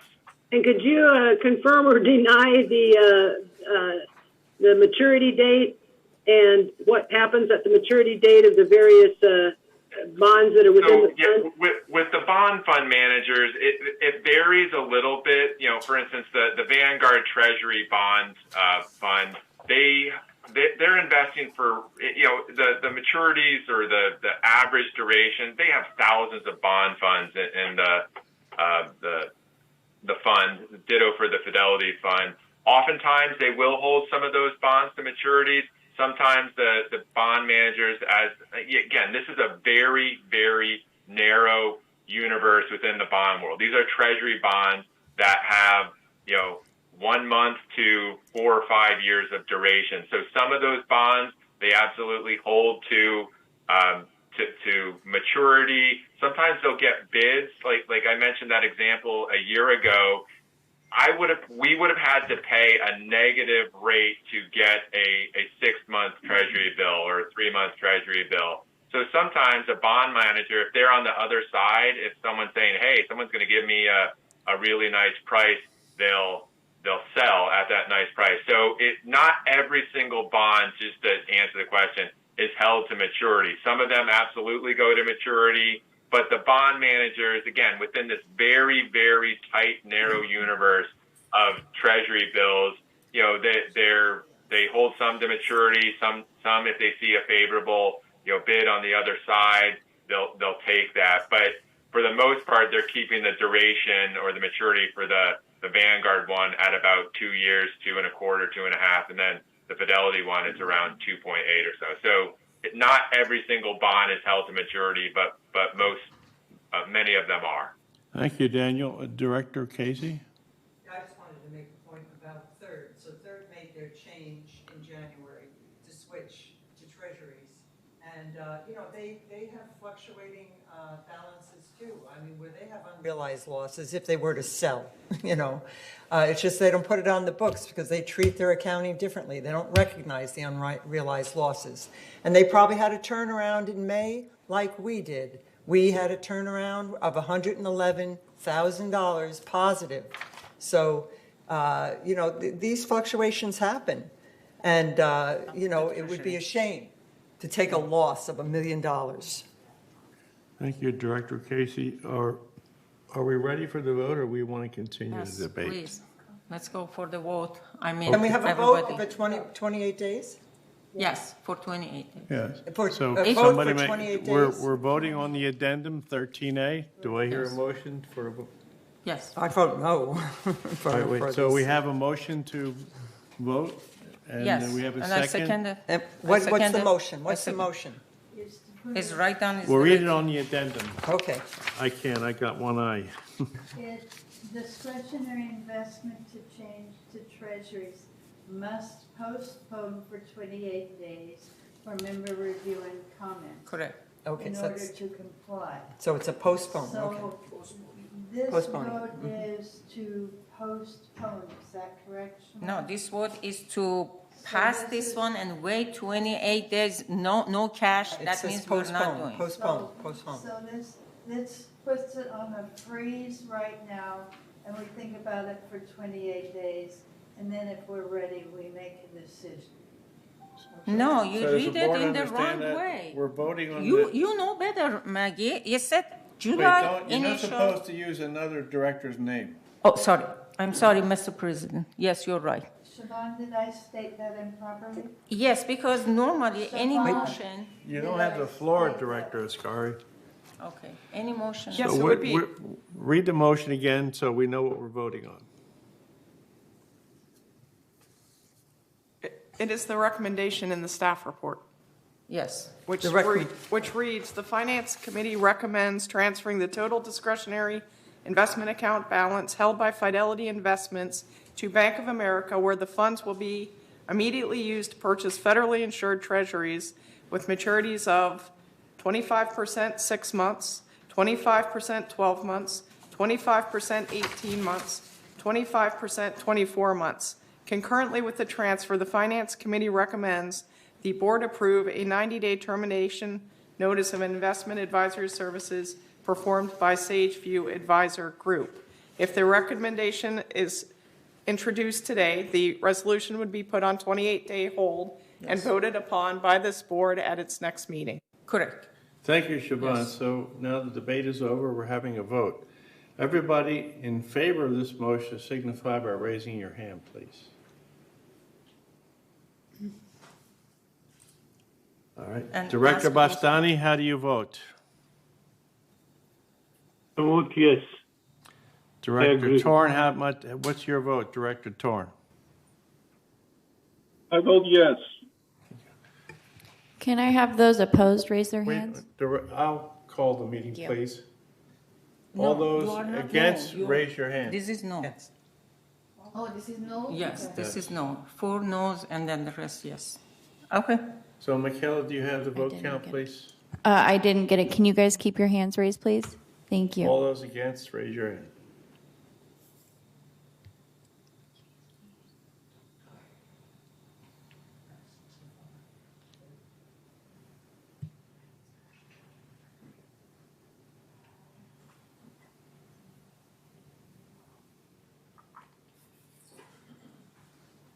President can do the vote? Yeah? Yeah. Read Robert's rules. The motion passed 6-5. 6-5? Yes, correct. Thank you. Okay, so we'll see you in 28 days. All right. Okay. Director comments. Let's start with Director Ross. Okay, Director Lee? Well, I've noticed it took us 9 months to have the committee assignment finally passed. So hopefully we can do it a better job next time. Thank you, Director Cash Akrakar. I think we made a decision in a positive way. Thank you.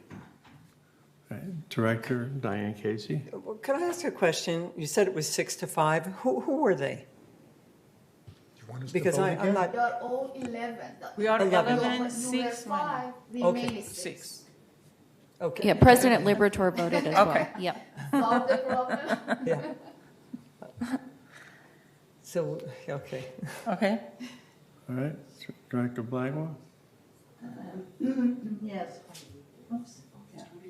28 days. I want to say that for most people not on vacation here, the meeting attendance was good on the committee meetings.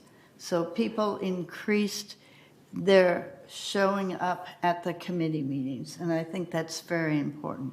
So I appreciate everybody. I excuse those people who had reasons not to be there, but I think the attendance at the committees has gotten better. Thank you. Thank you, Director Blackwell. Director Nardani.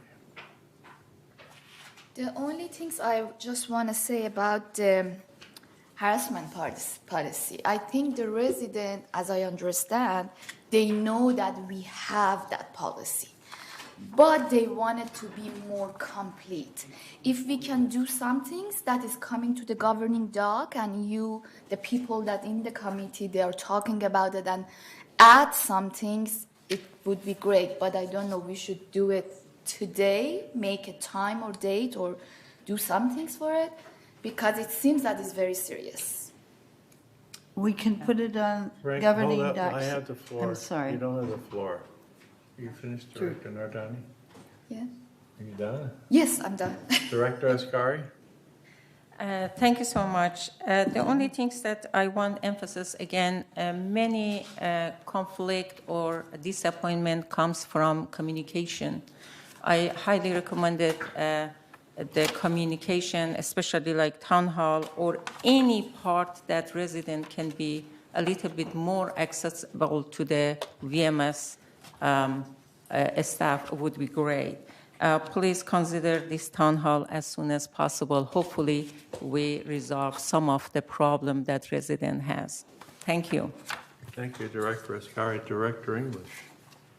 Yes, I appreciate why people think the way they do think and how they think that they're going to get on a faster ride on this one. So I understand both sides of this, and I'm financially on both sides of this also. I guess we'll have to go and see what happens. Thank you, Director English. Director Bastani. I have only one comment about committee assignment.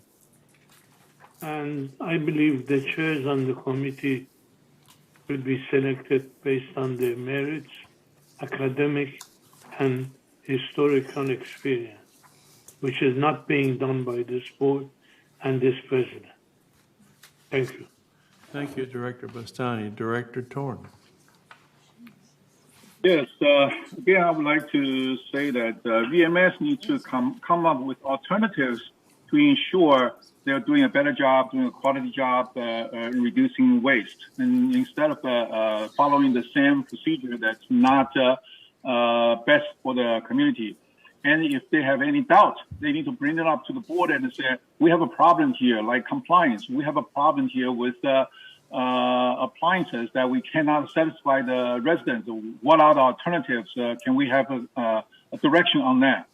Okay, that is something that VMS is not doing very well, not for the best interest of the residents, but for the best interest of doing nothing. Okay, and also be honest, provide us the honest measurements. Okay, I've heard that VMS claims that we have 90% completion rate. However, I've also heard that completion, the work request assigned as completion is when it's assigned to the department, not when it's completed, and not when it's closed. So the completion rate is just really just assigned rate. We've passed on the buck, and that's called completion. That's something we should not. We should be really honest on this kind of measurement. Otherwise, the measurement doesn't mean anything to us. Okay. So one thing is management needs to come up with alternatives to solve the problem. And when they provide measurement, it has to be very honest. And also, if there's any problem that VMS measures that the same problems happening over and over again is not solving the problem, the current policy is not solving the problem, it should be brought up to the board for discussion. Thank you. Thank you, Director Torn. Moving on. Committee reports. Let's start off with Director Escar giving us a report on the Finance Committee. Thank you so much, Mr. President. Can we have the first slide, please?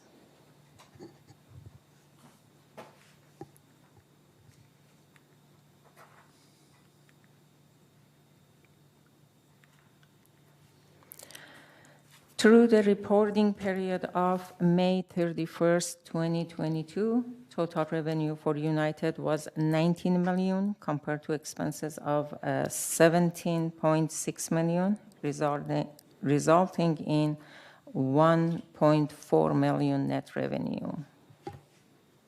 And can I have next slide, please?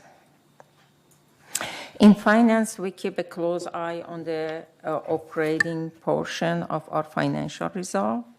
The resulting fund without depreciation in this page shows an operating surplus of $852,000 through this reporting period.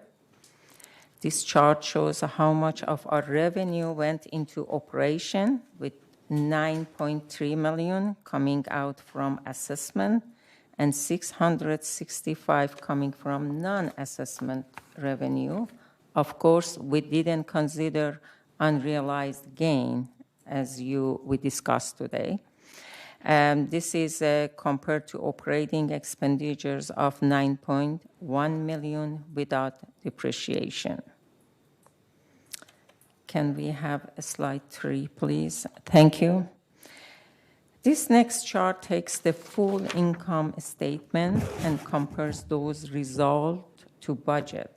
We can see that United ended the period better than budget by $2 million when combining both operating and reserve saving. And if we can get slide 4, which is a bar chart, you can see better that the most significant variances from budget were coming from this category that I go one by one. Outside services is almost $6 million due to timing. Budgets are spread evenly for programs such as building structures and roof replacement, tree maintenance, country tops, and extra. It was a favorable variance, was offset by landscape sharp maintenance, which was contracted to outside vendor for a short term as the budget positive. And the next one, next to that, you can see is employee compensation. Employee compensation is come favorable, $772,000, resulting primarily in M&C department and landscape due to open position that we have. And next to that, you can see $278,000, that positive, favorable, by materials and supplies. And this is resulting in several areas of operation, such as interior components, paint, carpentry, and appliances, due to timing of expenditures. And the next one is insurance, $133,000, and favorable variance result due to lower premium for property and casualty insurance upon renewal on 10/1/2021. And after that, we, of course, everybody just, we talk about that today. Unrealized gain, you can see how big it is. Of course, this is by May. By end of May, it was $737,000 down, unfavorable variance due to the adverse condition for bond index fund investment during the reporting period. As I mentioned, as we are talking, for the past month was $1 million. That for the next month is going to be bigger, that bar. And the last one you can see is utilities, is about $58,000 unfavorable variance due to less seasonal rainfall that we have. Budget was based on a 5-year average of water consumption. However, seasonal rainfall through the May was 74% lower than 5 years average. Can we have a slide 5, please? And this is pie chart. Easier on eyes, you can see on this pie chart, we show non-assessment revenue earned to date is $721,000, excluding the unrealized loss on available for sale investment. And then if we include unrealized loss on investment, non-assessment revenue is going to be actually negative $16,000. So revenue is organized by category, starting with our largest revenue, generating category fee and charges to residents, you can see, is 39%, followed by laundry 14%, and resale processing fee 10%, lease processing fee 10%, and going to the smallest after that, all the way to miscellaneous revenue for 1%. Can we have a slide 6, please? Thank you so much. On this pie chart, we see the expenses to date is $18 million, showing that our largest category of expenses are for employee compensation. And then property and sale tax, followed by utilities, insurance, outside service, and go on. And you can see on the right side for the prices for the water, trash, electricity, and phone. And the breakout for that. Let's see slide 7, please. On this next slide, we see those same expenses, excluding property and sale tax. And therefore, that's why they shows the employee compensation about 45%. And number 8. Thank you. Our fund balances are shown here. The contingency fund balance on May 31st was $1.1 million. You can see the reserve fund balance on May 31st this year was $19.8 million. Contribution and investment revenue collected total $3.8, while expenditures were $3.1 million. Of course, property tax fund balance on May 31st was negative 77,000. You can see because it's more, and contribution and investment revenue collected total 5.2 million, while expenditures was 5.2 million. And slide 9, of course, yes, this is, we are talking about average in this one, slide 9. We compare this to historical fund balance for the past 5 years on this chart, which have averaged 20 million. So you can see this year, 2020, that line is there, and we are in the safe place. And slide 10. We have a slide here to show resale history from 2020 to 2022. Through May 31st, United sales total 211, which is 46 resale higher than prior year for the same time period. The average year-to-date resale price for a United Mutual is $332,000, which is 72,000 higher than last year at the same time. And that's good to end up with the good news, this report about resale. And back to you, Mr. President. Thank you, Director Ascari.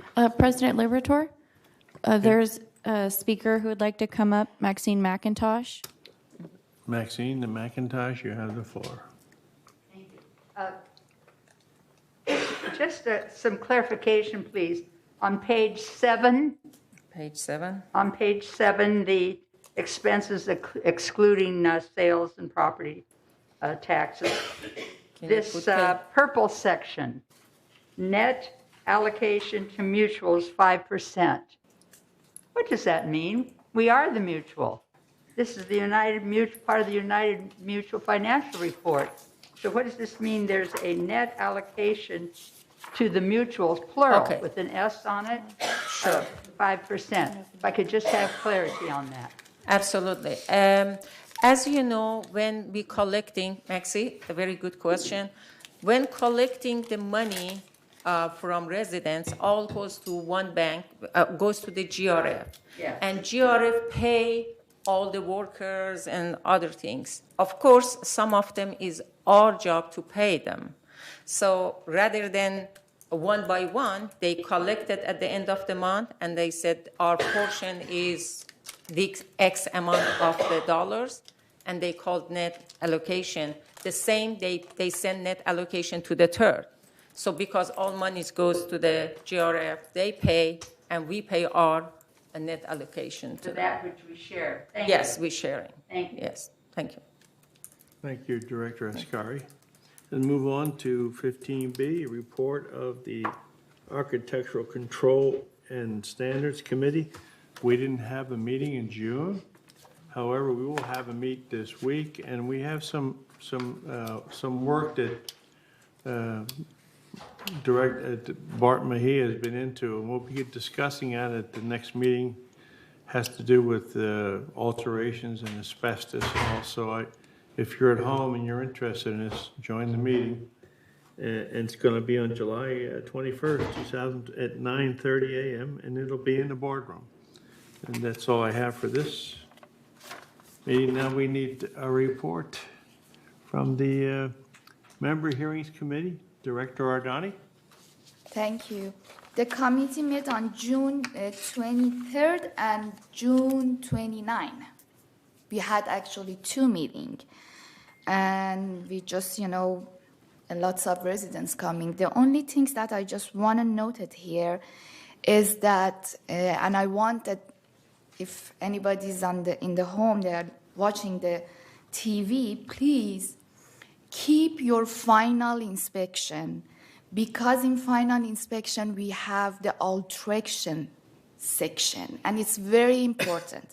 I'm saying that because a lots of residents coming and they got the invoice for water intrusion, for the washing machine leak, and they are just shocked about that invoice. And they didn't know that this is the alteration, and the alteration is the owner responsibility, it's not the mutual responsibility. Please keep every paper that the end of the sales, the escrow give it to you, because you need it. And we had lots of residents coming and say, why not? We heard that the United Mutual take care of everything, so why we should pay that much in our invoice? Because it's the alteration. Please keep the final inspection from Laguna Woods. Thank you. Thank you, Director And the Nardani. next meeting is going to be July 28th. Thank you. Thank you, Director Nardani. Good report. And the report on the Governing Documents Committee, Director Blackwell. Yes, I don't see our minutes in there. We did have a meeting, and we did discuss, the requirements for leasing and for co-occupancy. And we added in a background check, and we added in looking for felony convictions, because the other mutuals have that, and we can do that by law. So we did that. I'm sorry that's not in here, but it'll be in next week. So we were meeting again on the 21st and 1:30, and I agree with Neda there. Please read your stuff. I just say the second most important document in your whole life are your escrow instructions, that whole escrow package. So read that, and read it this time for sure. I mean, you've got 20 hours or 30 hours or 40 hours to read it. It won't take you that long. And you'll find out all the stuff about asbestos and all the stuff about the alterations and about HO6 insurance. This is everything that Neda is dealing with on that committee every time. And so if you want to be informed, read your own documents. Or you can find the resale package online on the website. But go find your own, because that tells you exactly what you need to know for your unit. Thank you. Thank you, Director Blackwell. Mr. President, can I ask a question from Director Blackwell? Director Ascari, go ahead. Thank you. Director Blackwell, did you talk about, because it was on the agenda, dual membership for United owners, that they can have 2 units, because lots of investors coming and buying right now? No, they cannot have that. That's one of our regulations. They cannot have that now. Okay. No, it's one. It's always been one for United. I know, but you said you are going to work on that. We looked at it, but it's very clear that it's one.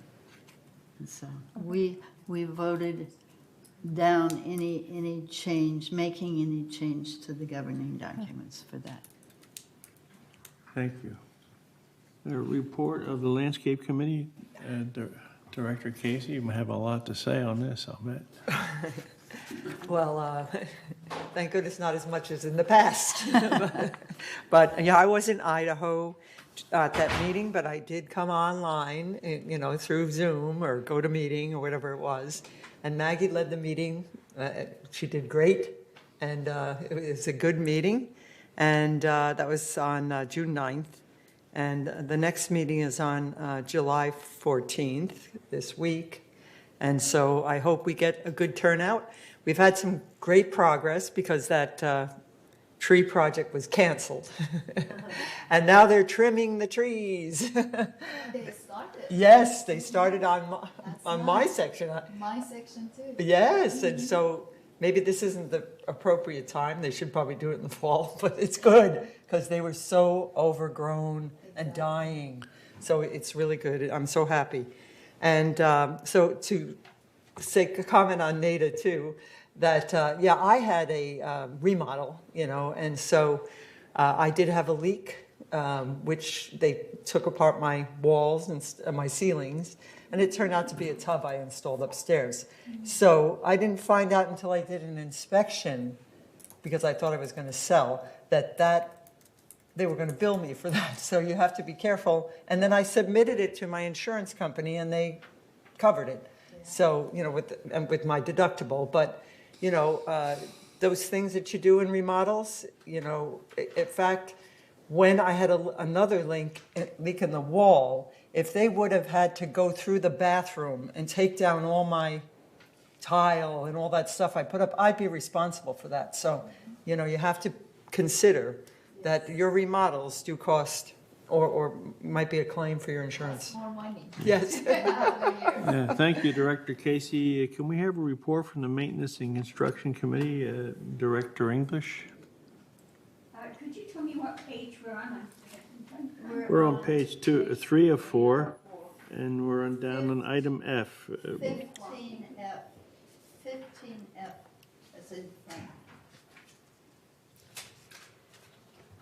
Sorry, I haven't found it yet. Page 3 of 4, right? Yes, down. Way at the beginning, way at the beginning. It's 3 of 4. Page 1 of 4. 3 of 4.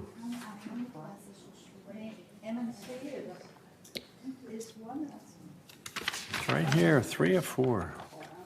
Sorry to keep everybody waiting here. That's okay. This is the report on the Maintenance and Construction Committee, which is doing very well, and they're getting a lot of work done. They're working on new solar efforts, and also they're also working on the electrical wiring issue and the electrical issue as far as the garbage is concerned. So they're all keeping very busy, and they're going to be they had a meeting on June the 22nd. Next meeting is going to be August the 24th at 9:30 in the boardroom as a virtual meeting. Thank you very much. Thank you, Director English. And now I'd like to get a report on the United Resident Advisory Committee. Director Lee, glad to have you back. Hi, glad to be back. We had a resident advisory meeting at June 9th at 4. There were issues brought up regarding the cul-de-sac 205, and I was just told by the resident who attended the meeting this morning that the work at beautification of the cul-de-sac 205 has started, and she was very, very happy. So next meeting will be July 14th at 4 o'clock. Thank you, Director Lee. Now we'll move on to agenda item 16. That's the GRF Committee highlights. Report of the GRF Finance Committee, Director Ascari. Thank you, Mr. President. Yes, the committee met on June 15, 2022, and the only discussion besides the usual update on the finance was security service asked for a supplemental money, about $42,931 for 21 stop sign to change. After debate, finance department refused for the vote, and vote did not pass. However, the problem was this first goes to the board, and board passed this one, and then after board passed, came to the finance, which is supposed to be vice versa. First goes to the finance and goes to board. And that brought a little bit conflict. At this point, I don't know, Shivan, do you know this passed or not? Because board passed and finance didn't pass. Yeah, so it was approved by the board last week. Oh, back to the board, even finance didn't pass. Okay. So anyway, that's my report for that day. It was lots of debate about that, which they're going to change the stop sign. I have no clue why. There's no reason, but anyway. And then the next meeting is August 17, 2022 at 1:30 p.m. Thank you, Director Ascari. And let's get a report on the GRF Strategic Planning Committee from Director Casey. Yes, their last meeting was May 2nd, and the next meeting is to be announced, so I'm not sure when that meeting is going to be. Okay. All right, let's move on to C, report of the Community Activities Committee from Director Blackwell. Thank you. Yes, we met on June 9th, and Diane Casey was there, and we discussed the staffing levels in recreation are quite low, and they have only received 3 applications from the residents to help out as in the clubhouses. And so, at least that's what I have. The community center front desk position to allow the table, oh yes, only 3 applications, that's it, have been received to date for the community center front desk position to allow the table tennis room to remain open for longer hours. So that would mean someone would have to sit at the front desk here all the time the building is closed upstairs and allow people to go up to play table tennis. But they've got 3 applications, but I guess he wanted more. They wanted more? Sorry. Because I know the few people in the residence, they need job. They wanted more? Well, he said only 3 applications. So if I got, I mean, that's what it says here, but Siobhan. They've received several more since you got your information, and interviews have been conducted and are still being conducted. So they have a number of applicants. Do you need more? Certainly, we encourage anyone interested to apply. It's available on our website. It's not the volunteer, you're paying them. Correct. Part-time, part-time. yes. Okay, thank you. Right, there are several positions available with recreation. So if residents, they're all part-time. And if residents want, look on the website, and there are several things. We really do need you. It will help out. Sorry, one more question. How they can apply? If you go to the village website, there's a career section at the bottom of the website. Click on that and follow directions for resident employment opportunities. Okay, and that's just updated fill it regularly. out through the website, Yes. or just print it out, bring it here? I think you can do both. Okay, thank you. Director Blackwell? Okay, and then we made a change to the garden center operating rules to state that those plants must not exceed 10 feet in height or interfere with the sun in a neighbor's plot. And so we are meeting again on Thursday. That's this Thursday. And so do come to that. It will be exciting, of course. The tennis question is still up for grabs on what kind of reservations they want or none. So that's still under discussion. Thank you, Director Blackwell. Okay. Let's move on to item D, a report of the GRF Landscape Committee. Director Casey. Oh, well, I was in Idaho, like I said earlier, on the 8th, but Maggie is on the committee. Right. Do you remember that landscape committee? Yeah, I do. Okay, yes, I was there. And we honored 2 landscape employees who were honored at the Village Management Services, and that was very nice. They're working very hard. The bids for the new master control irrigation system are slightly lower than expected, and that's good news. We'll see if we can find one. And WeatherTrack has committed to hold their prices as long as quoted during the project development, despite the 20% increase in equipment costs. All equipments are costing more now. Mr. Weeman explained the benefits of the new system are numerous, such as in the field control. You don't have to go back to your desk and do anything. Chair Skillman said there are pictures, publications of colored tree maps for those people who are looking for what tree is where. There are tree maps available at the History Center. Let's see. Mr. Weeman stated anything irrigated by the mutual, that would be United, should not be watered by members. So if it's on the sprinkler system, if the mutual waters it above ground or below ground, the members should not be watering that plant at any time. And so that will save us water. There are people that go out and do double duty on our watering. Thank you. We meet September 14th. Thank you, Director Blackwell.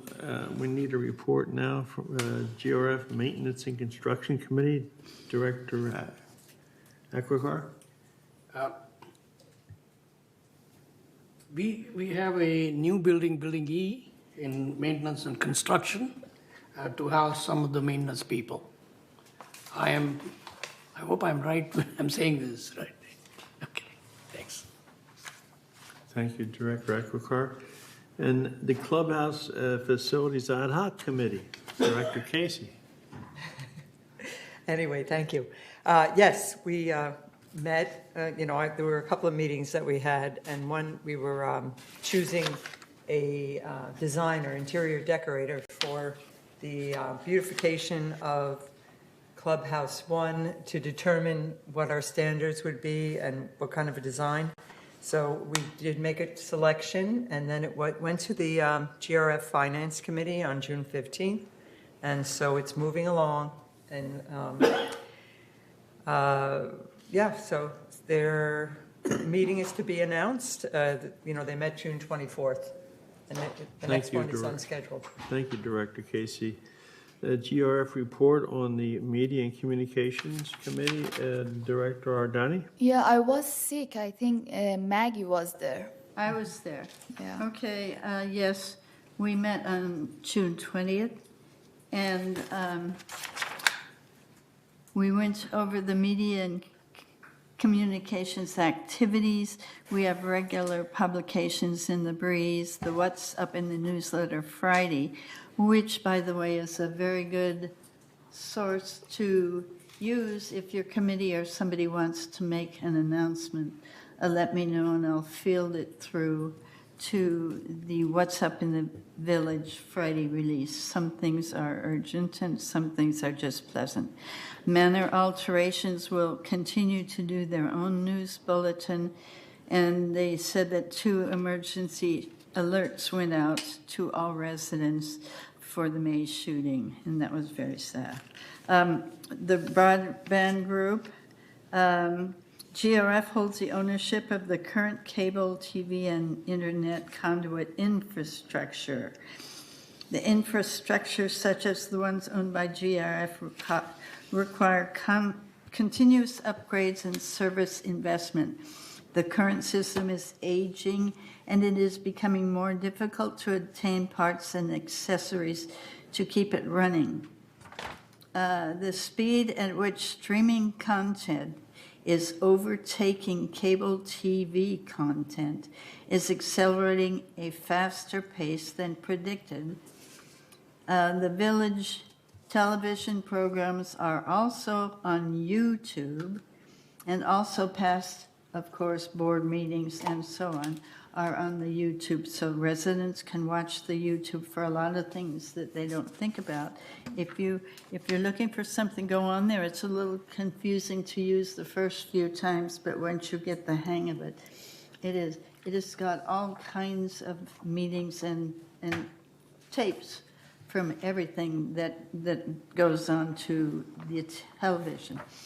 The VMS staff is working closely with our other systems to determine at what point GRF moves away from cable television and into full-time streaming content. And that will be a jolt for me, but for the rest of the world, I'm sure it will be an easy transition. And our next meeting is July 18th at 1:30. Thank you, Director Blackwell. Report of the Mobility and Vehicles Committee, Director Blackwell. Yes, I was at that one too. Okay, let's see. We have, of course, our routes, our fixed route, journey, and boost, and that depends on what time you want to go and what kind of bus you want. The delay of new vehicle deliveries is a result of a worldwide chip shortage the little controlling brain that you put into everything now. The chips are short now, and that might be what is causing maybe ovens, I don't know what else. But so many things are affected by that it's really slow. The staff provided an update on the topic of purchasing used vehicles for cost savings. They will look into whether or not a policy is needed for this and provide an update at the next meeting. Staff will begin fleet right-sizing discussions with department directors. So the department directors will help them determine more accurately what size fleet of vehicles each department needs. So everybody's reviewing that very carefully. We're on future agendas, we have alternative fuel vehicles. So we're looking into electric for something, and we are definitely looking into electric for all the hand tools, or the choppers and things that we use for trees and bushes. Those will all be electric plug-in and so on, and that will save us a lot of money. And so we will meet again August 3rd at 1:30. Thank you, Director Blackwell. And can you give us a report on the Community Access Committee? Yes, I was at that meeting. Okay, and... Go, girl. And, yes, and the topics included speeding on Via Mariposa toward Gate 4. Okay, you know you can only exit on Gate 4. That's up the hill onto there. Okay, people get really enthusiastic once they pass the creek or when they get near the creek. They start racing for the uphill climb. And so they're driving really fast along that. They think, oh, we're past and we're on, and they go too fast up the hill. Downhill traffic is not nearly as fast because they're only coming from the cul-de-sacs. But people zoom up that hill, and that is really being considered almost for a stop sign or whatever. They are going to be studying that and getting statistics on that, because the residents nearby have had a lot of close calls. And like I said, you can sit and have a picnic lunch in your car if you want to try and turn onto that street at that point. So that one is being studied. The gate access and entry issues, it's about pedestrians. How do you control pedestrians coming in the gates? And so there are various things there. We could build more walls, more fences, we could do whatever, but they're looking at all kinds of things that might be done. It's tricky. Most people cooperate very well, but some people just zoom on by or hide behind a car. A vehicle access in cul-de-sac 217 is very tough, and that's a very confusing place. So that will be looked at too. The paving project on the RV lot began already, June 29th, so that should be in progress right now. No bicycle signs were put up along Aliso Creek Park. The Gate 1 west side fence extension was discussed. There's a question about the fencing, and people are often contacting us about the fencing everywhere. And the Gate 1 fence is a notorious one, and GRF is looking into it. The whole fencing project is being looked into. I couldn't help but notice that we're not donating any more money to the fencing as far as United is concerned for next year. So it will still only be like 300 feet a year, and that will not complete that area, but it might help if they do it next. Okay, we meet again on August 29th at 1:30. Thank you. Thank you, Director Blackwell. And Director Ardani, could you give us a report from GRF Laguna Woods Village traffic hearings? Sure. Village traffic hearing held on June 15, and the next one will be on July 20. We had 5 cases: parking violation, park obstruction access, failure to obey stop sign, and parked on sidewalk. And that's it. Thank you. Thank you, Director Ardani. And the report of the Disaster Preparedness Task Force, Director Casey. Their last meeting was March 29th, and the next meeting is July 26th. Thank you, Director. That was a report. And the report on the Purchasing Task Force? We didn't have any meeting. Nothing? Nothing. No. Okay, thank you. Report of Information and Technology Advisory Committee, Director Casey. Yes, so we meet every week, and now we're in the beginning stages of the implementation of the new software. So it's very exciting, to see it starting up in finance. And I was up, working with Pam Jansen to do the checks, and she was excited with the training works, that she was going on over in the computer to make sure, because they're going to map out what they need in there. So they've got to give that kind of feedback to the consultants so they turn on all the right switches, so that they can operate. So it was interesting because my main thing was like, how do they know when a contract is up? Like they've exceeded the amount of money.